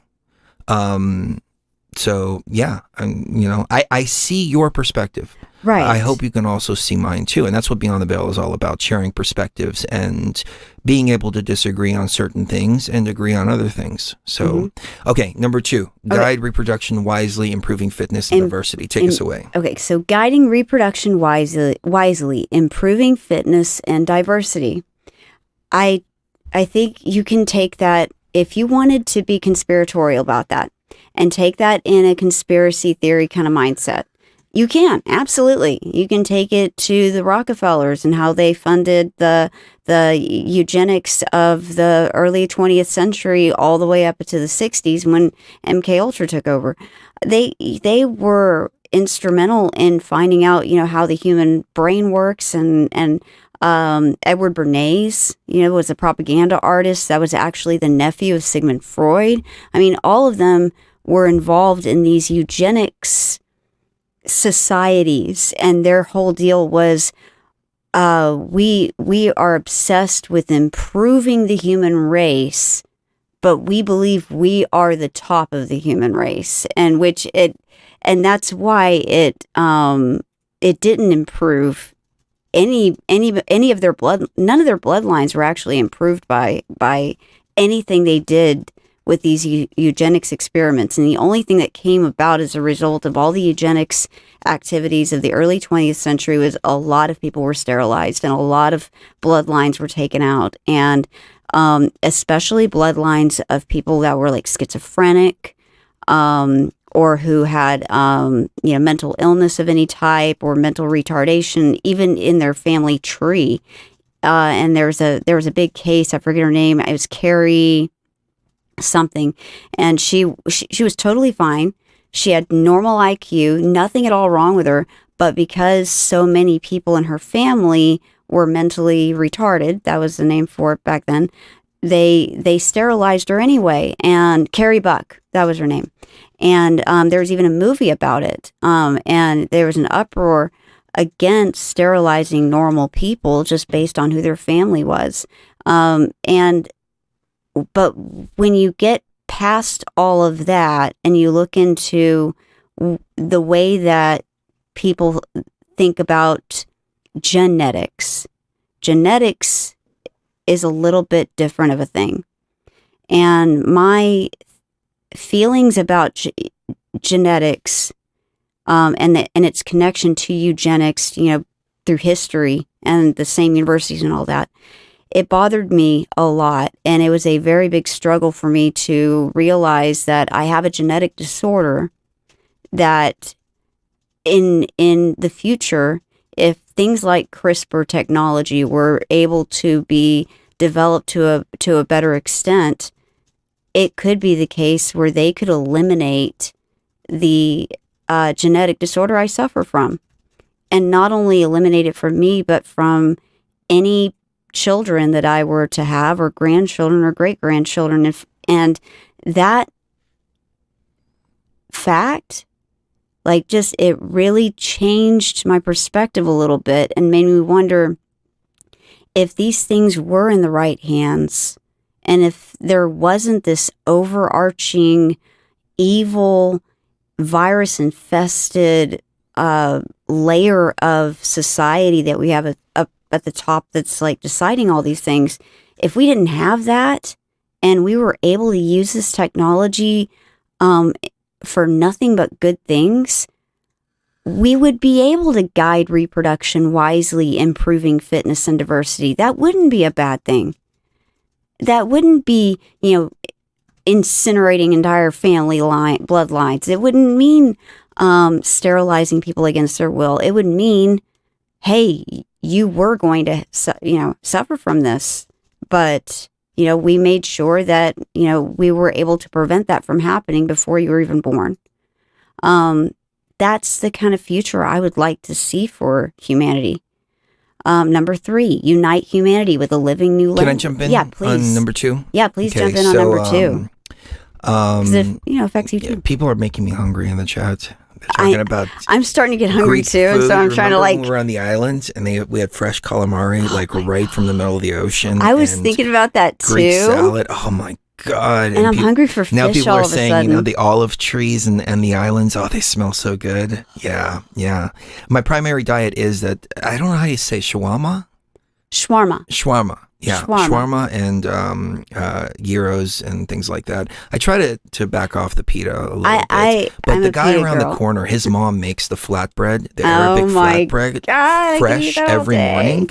And she makes the baklava fresh. And $10 and you get the shawarma chicken with fries. And likewise, $10 you get a gyro with fries. Oh my and God. They use real lamb. And then they make these lamb skewers for like $6 a piece. Oh, I hope they keep doing that. They're just they're so good. Anyways, so guide reproduction wisely. I mean, I don't see a problem with this. But as somebody mentioned, the medical industrial complex is not benevolent. When the medical industrial complex turns benevolent, then yes, of course, these will be great things, but we see genetic modification right now, and we know the people behind it don't have good intentions. But it's not the technology itself, it's the way the technology is applied. But imagine if when a person gets pregnant, you can go to the doctor, they can check out the DNA of that baby, and they can find any genetic defects and change those genetic defects. Likewise, in somebody like yourself, they can go in with CRISPR and change the DNA code and remove the EDS from your DNA.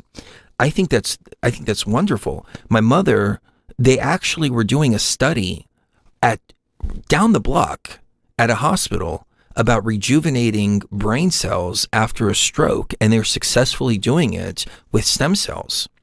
However, she died 2 blocks away from somewhere where they had the technology to save her life. Not only save her life, but bring her back to a full capacity, a full working capacity, full working brain capacity. But it was a study. And then to add insult to injury, the governor at the time, I forget who it was. I think it was Abbott. No, not Abbott. It was the guy before him. He went and got stem cells injections on his leg, and he was, stem cells are the best thing since sliced bread. They healed my leg, et cetera, et cetera. And I'm sitting there like, this bastard here had the ability to save my mother and didn't because of the Christian dogma of stem cells, but then went and injected himself with stem cells. So it's like, it's okay for me, but it's not good for you, But I see that as a good thing. But I understand at the same time the malevolent nature of the people using this. And we can see it in the vacations right now where they're basically installing ticking time bombs into people to where they go just like that. It kills the immune system. But how do we remove the evil from society so we can take these technologies and use them for benevolence? Is that even possible? I think we got to remove the virus from the system. The people that believed in these principles enough to write them on these stones and put these stones up that are benevolent. I'm sure, not all of them are completely 100% malevolent. I mean, they might be, but I've seen videos of children that haven't been able to hear, and they fix their ears and they hear their mother for their first time. Yes. And those videos just melt my heart and make me cry. Yeah. I've seen people who have been bound to wheelchairs get up and walk and see them walk for the first time, and those just bring tears to my eyes. And I think to myself, why can't we do this? Why can't we do this? But if population is a problem, then something has to be done about the population. But as Elon Musk said, maybe population isn't the problem. But what happens when AI takes over all the menial jobs? Then what do other people do? How do those other people make a living?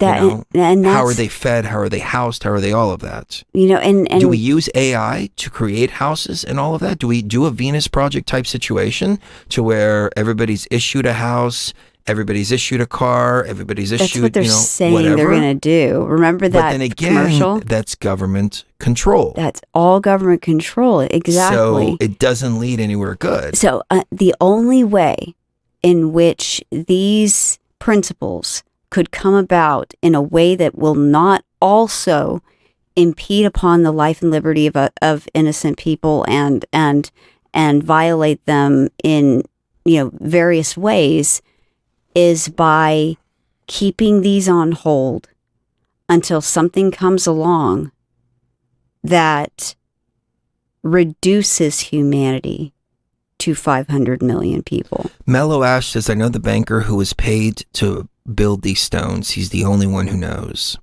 I would love to talk to him.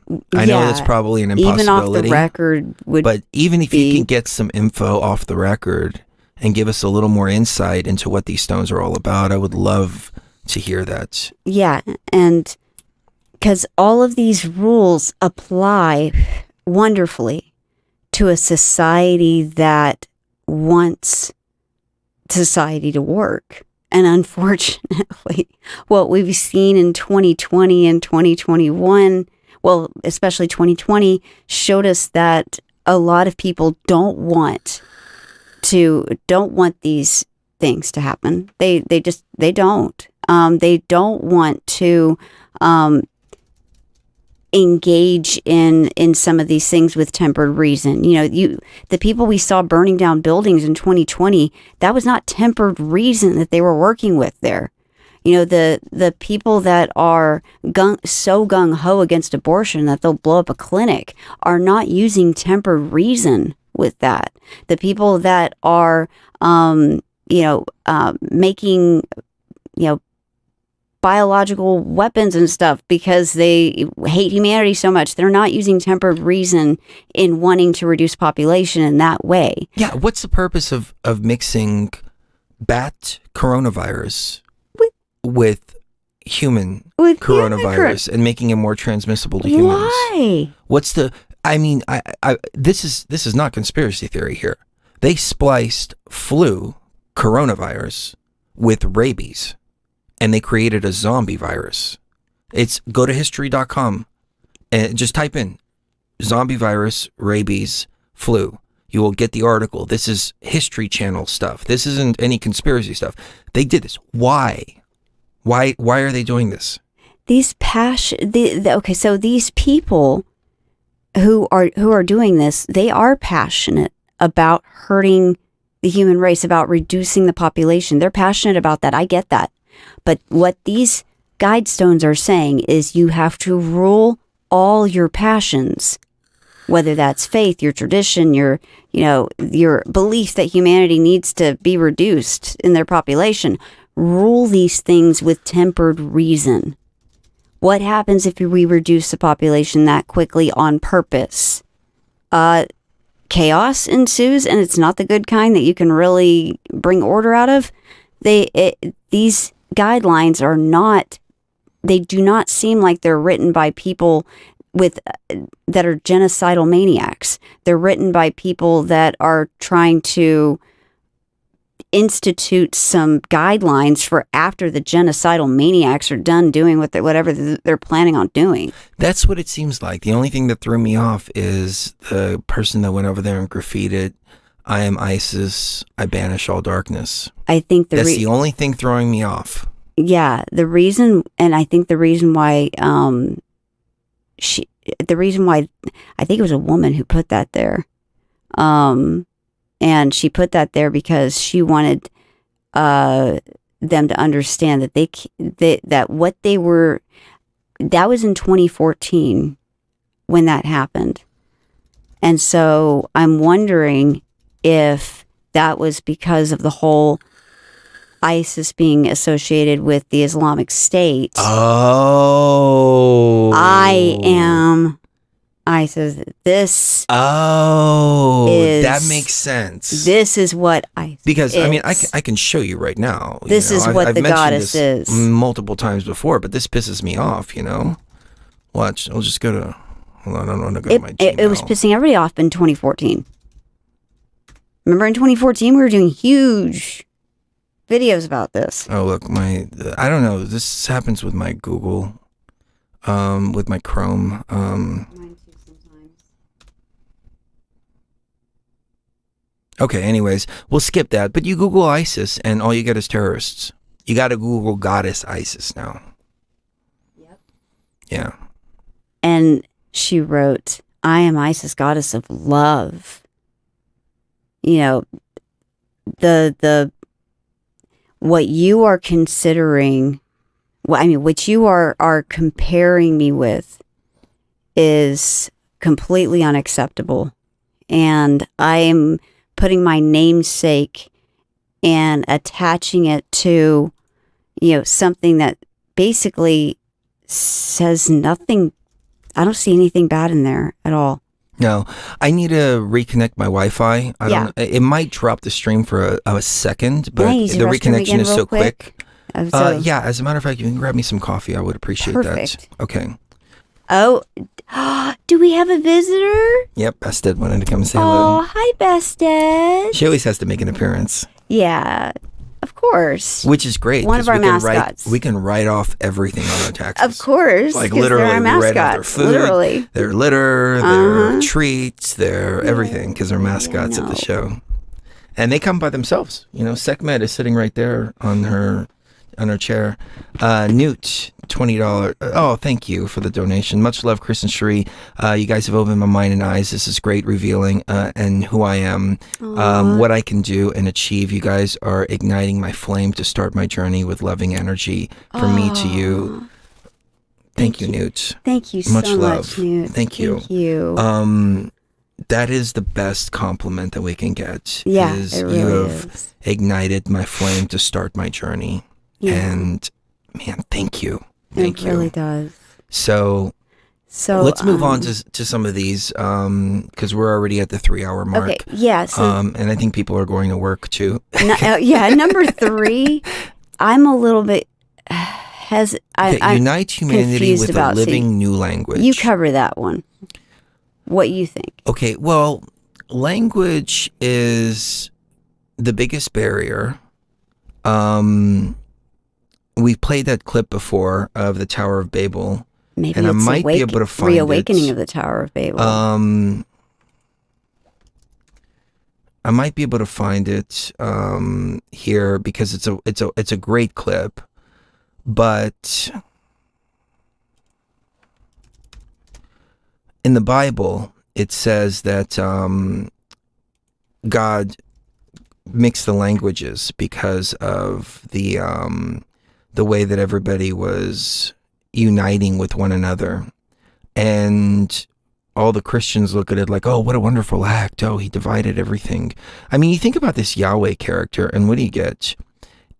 First God separated the waters from the land. Then he separated the light from the darkness. Then he divided the man and the woman, and then he divided this and divided that. I'm like, this is a God of division.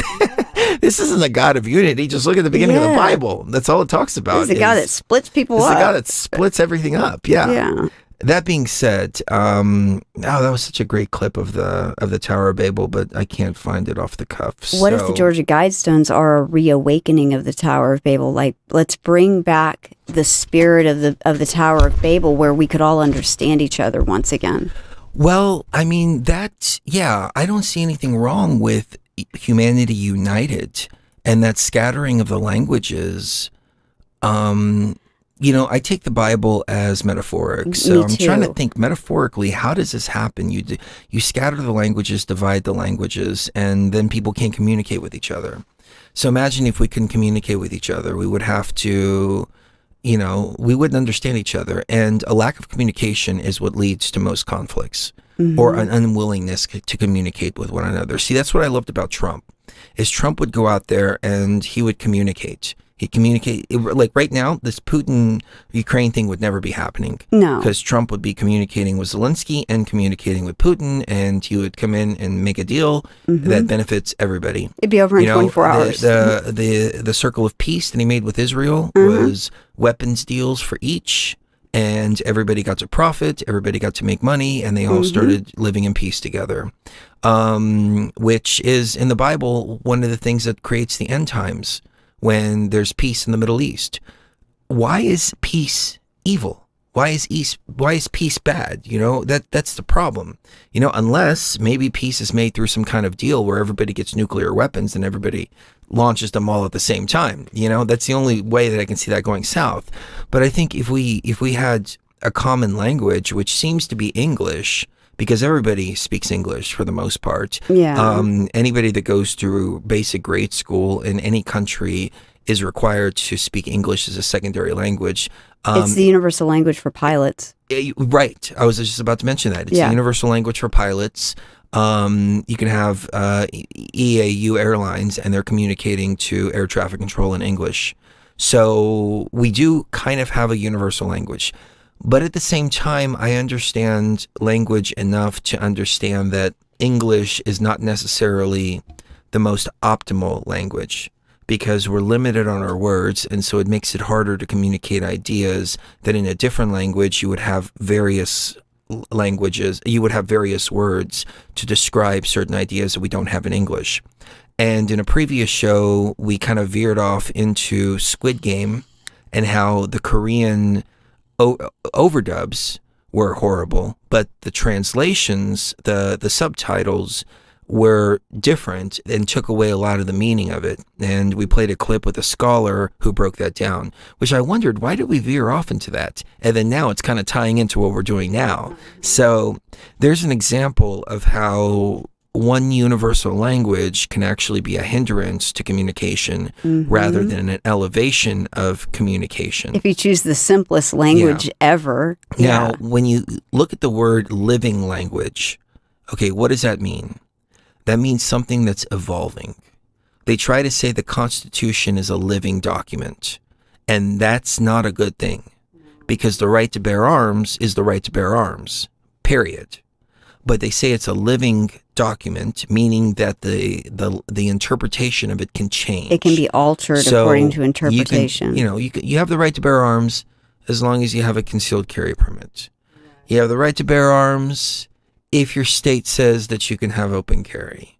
In some cities, guns are prohibited completely. And Chicago is a quote-unquote gun-free zone. So they've been able to bypass fundamental rights of the Constitution by calling it a quote-unquote living document. So when we have a living language like that, that to me speaks two things. And it just depends on the perspective of the writer, which that's what we're trying to understand, is the writer saying that we need a living new language as in to elevate consciousness that will evolve to elevate? Or are we talking about Orwellian newspeak, where we're diminishing the language so much so that we have to use words like vacation, and we have to use words like zombie virus and things like that, because our language here on YouTube has had to evolve based on the terms and conditions, because it's a living language. It's a living terms and conditions. They keep on getting smaller and smaller. Well, I mean, the conditions get bigger and bigger and bigger, but the freedom of speech keeps on diminishing smaller and smaller and smaller and smaller. Right. I see and what you so mean. It depends on the perspective of the writer. Yeah. That's what we need to identify. Right. But interpretation is up to each individual. I mean, I would interpret it as a language that is unifying, that grows and expands based upon knowledge and elevation of consciousness. But that might not be the intention of the writer. Exactly. So, and number 4, I really like this one. Rule passion, faith, tradition, and all things with tempered reason. I do agree with that. I love that. Because that's faith, actually my favorite. Tradition and passion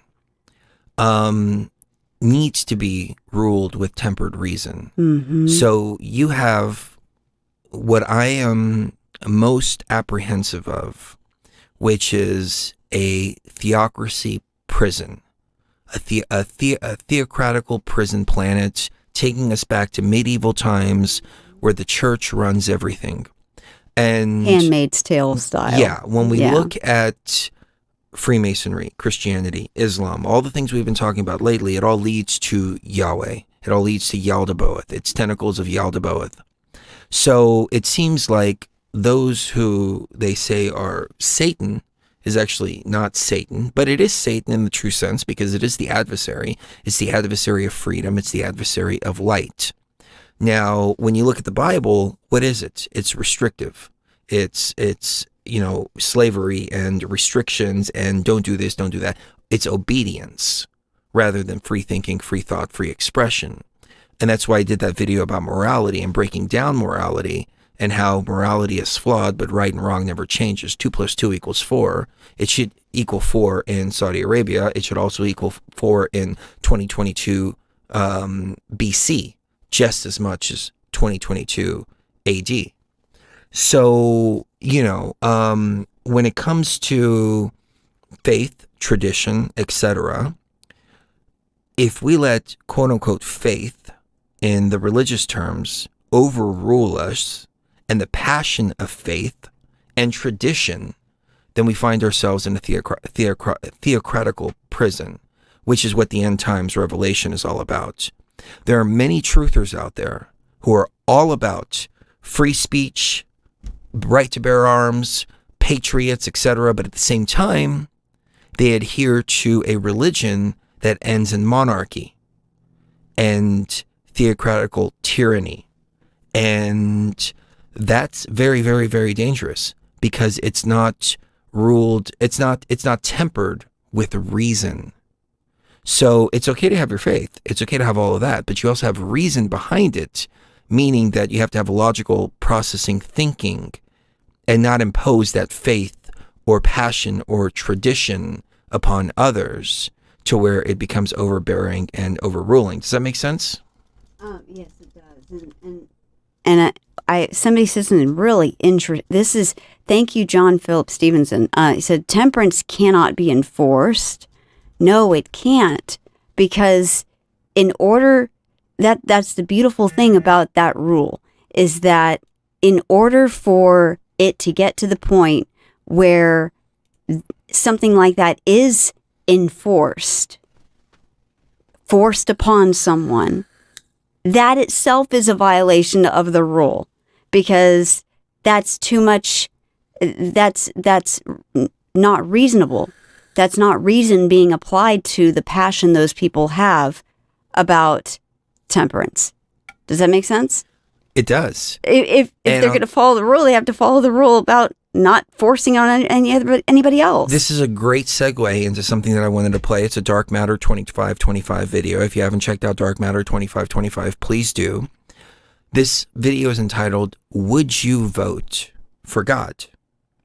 And this is a serious question that I would ask any Christians out there or anybody with a deep religious faith, especially in the Bible, Quran, things like that, who are also at the same time patriots and truthers.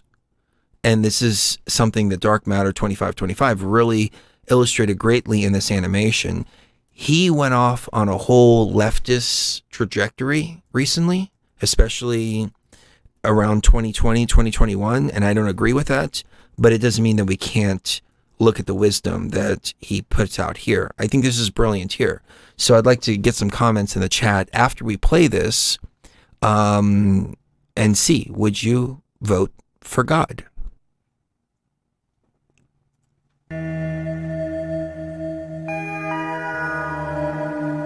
Many of us are willing to give our eternities to a concept of God that was presented to us by the ancient Israelites. Forget about eternity for a moment. Imagine a world in which our lives in the here and now are dictated by a government that acts exactly like this God. There is a vote first, of course. Technically, there is a choice, but somehow the election results in a nearly unanimous victory. That is the final election. You cannot have any other administrations before this one. Henceforth, the government is well aware of all your private communications and activity. Federal video cameras are everywhere, even in bedrooms and bathrooms. Not a single moment of your life will go unseen, from conception to death.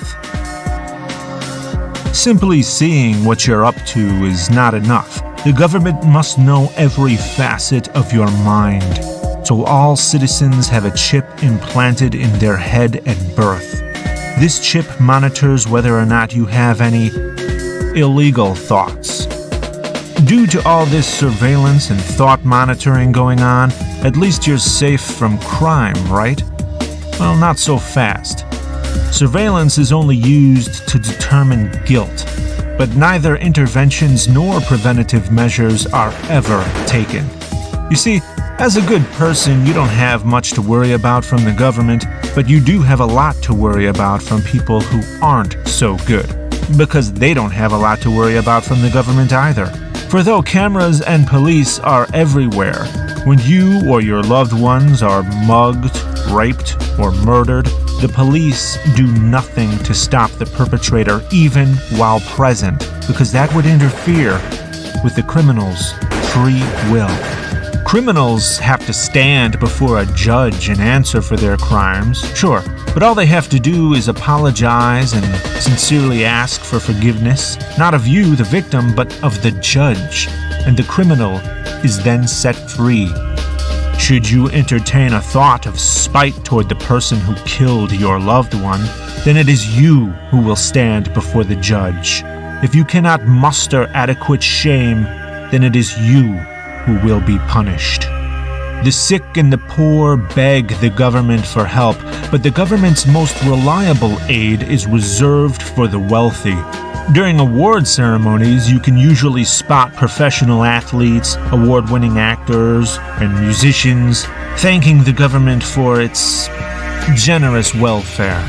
Meanwhile, children are dying of preventable diseases, starvation, dehydration, and natural disasters without any relief that could be easily supplied by the government's virtually inexhaustible coffers.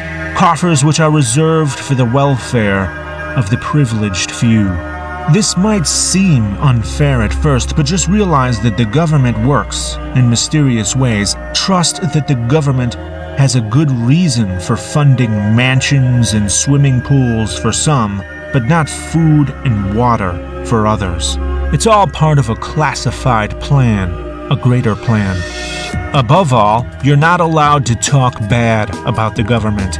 Not only is that considered unpatriotic, but it's also illegal, unforgivable, and carries the most severe punishment of all. Isn't that odd? Your fellow citizens would also ostracize you, showing genuine contempt for you because you dared to be critical of your government.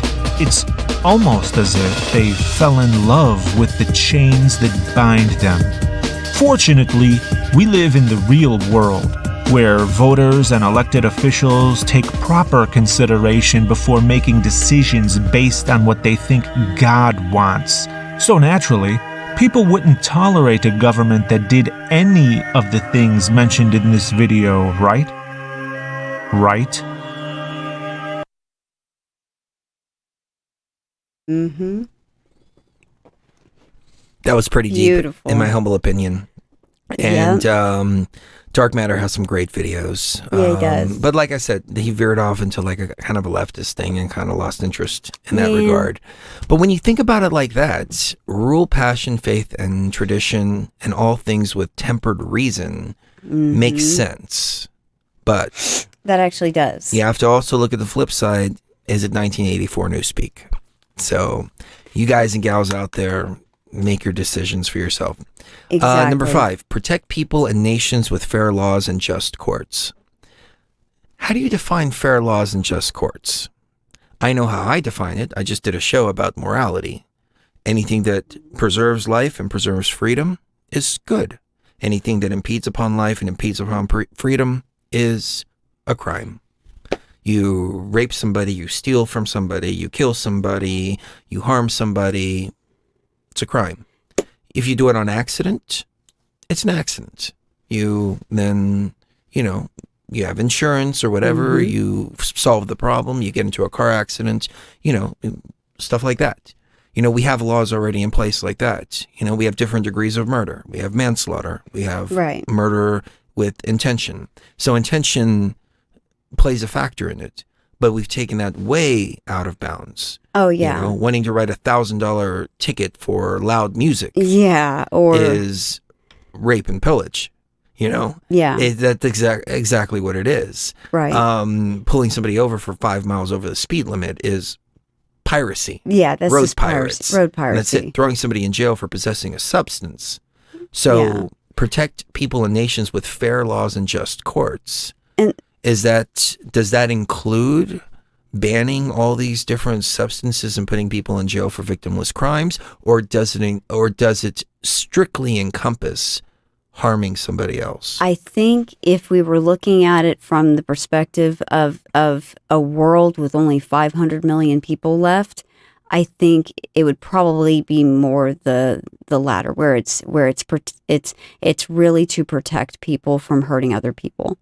If you had a population that small, then it would be the case where everybody.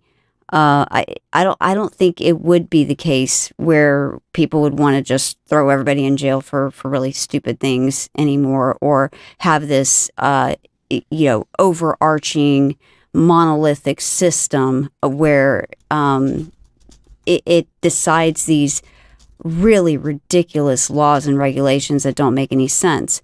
That also, one more thing, goes right back to number 4, rule passion, which you see some of these lawmakers, they're passionate about putting people in jail for a joint. Kamala Harris. You know? Yeah, Kamala Harris. She made her whole thing about that. Joe Biden then wanted the she death went on penalty. a radio show and was laughing about the first time that she smoked pot. Yeah. And then Joe Biden wants the death penalty for drug dealers, but his son is a crackhead. Probably involved in drug running. I mean, yeah, there all you kinds go. of stuff like that. Yeah, I mean, now that's Biden not wants just. to give everybody crack pipes. That's not just. And so automatically the things that people are saying, oh, they want one world government and they want it to be just like it is now. No, I think that they're saying they don't.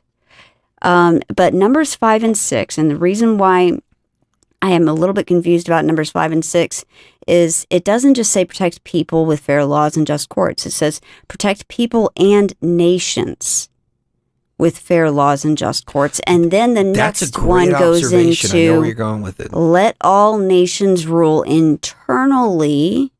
So they rule themselves internally. Okay, they have their own internal sovereignty.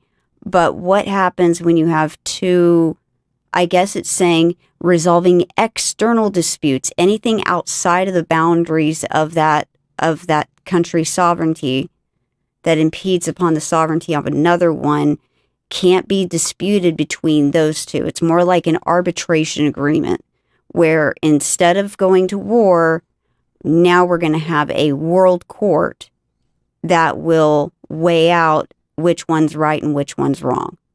This sounds great in theory, but... In theory, that sounds great, but... Let's think about this too, because I'm always going to think about the opposite. What happens in a world court? Let's look at the Ukraine Russia situation right now. Let's just, for the sake of argument, consider the mainstream media propaganda that's circulating right now. Let's just say that that's true. So we have a world court, right? And Putin and Zelensky go to world court, speak their cases, etc. The world court decides Ukraine is going to be a sovereign nation. Then what's to keep Putin from getting his military and going over to Ukraine? Or the other way around? What's to keep Israel and the United States and all of them from gathering their forces and going after Russia in war? You're going to have defying the world court. You're going to have a world army, right? Yeah. See, and that becomes problematic. Extremely. Because as we saw in Canada, when they had the trucker rally, it wasn't Canadian police that they sent in. It was UN troops dressed as Canadian police. Yeah. Athenia, much love to you. Thank you very much. Thank you, Athenia. Hey, twins, love you. Finally tested POS for the Rona after 2. Yes. Taking the horse meds. Wonderful. Yes. I did that too. And I think I came down with something about 3 or 4 months ago, I took a dose of that and boom, I felt great. In about 24 hours, I felt completely restored in 48. I can't say for sure that it was a zombie virus, but it felt like it because I remember getting it in March 2020. And so I'm so glad to hear you're feeling better. And thank you for the love. You're always sending love. You're always so kind. Thank you, Athenia. And I love the name too, of course, because Athena, goddess of wisdom. I love it. Newt's saying, are you guys receiving my super chats? You're muted. I'm sorry. Newt is saying, are you guys receiving my super chats? I saw one from Newt earlier that said, good. can you play New World Order, which we did. I don't know if he was but here. I don't know if there's any more that we saw. Okay, yeah, we haven't seen. Oh, yeah, we saw. Yeah, much okay, love. so we did see it. Okay, you great. guys have opened my mind and eyes. Yeah, we Okay, addressed awesome, that a little bit because I couldn't see it, and I earlier. just wanted to make sure that Yes. he was recognized for Definitely. that. So, cool. So, it's been, we're going on like 3.5 hours Yeah, now. I know. So let's Let's start keep it going. barreling through the rest. Avoid petty laws and useless officials. Okay, now That we're getting one. a better picture. Yeah. Okay, now There we're we getting go. petty laws and useless officials. That'll help so with we have numbers 5 and protect 6. people and nations. Okay, we've got national sovereignty. Let nations rule internally themselves. Handle any kind of conflicts between nations in a world court, and avoid petty laws and useless officials. Which I think would go to what I was talking about earlier. Petty laws, stopping somebody for 5 miles over Nancy the speed Pelosi, limit. pack your bags. Yeah. Everyone must wear a face diaper. Things like that. Useless laws. Avoid all those. I'm not seeing one world government kind of stuff here. I am seeing unity, but I'm not seeing one world government stuff. But then again, we're going to, as somebody said earlier, look at who actually created this and what's inscribed on the plaque, and that may help to answer where this might be heading. But I like what I'm reading so far, but again, I'm viewing it from my perspective, and not everybody has my perspective. Right. I have a benevolent perspective of peace, love, unity, and respect. Other people might not. And so, It's open to interpretation. it's open to interpretation. Balance personal rights with social duties. Okay. Now That one is starts getting to into- border on. Now that reminds me of Okay. 2020. Yeah. That reminds me of 2020 now. I might have spoken a little bit too quickly there. Oh. Because how do you balance personal rights with social duties? They told us it was our social duty to wear a face diaper, shut down our businesses, and do all that. They told Yeah. us it was our social duty to get a vacation. I don't like that one. Now, I do not agree with that. I think personal rights trump anything else, no everything pun else, intended. As long as you're not hurting anybody else. Then, So this one here, I would chisel that one off. X that one out. Yep. Let's chisel that one out. And Move on to number 9. Okay. Prize truth. price truth, beauty, love, seek seeking harmony with the infinite. infinite.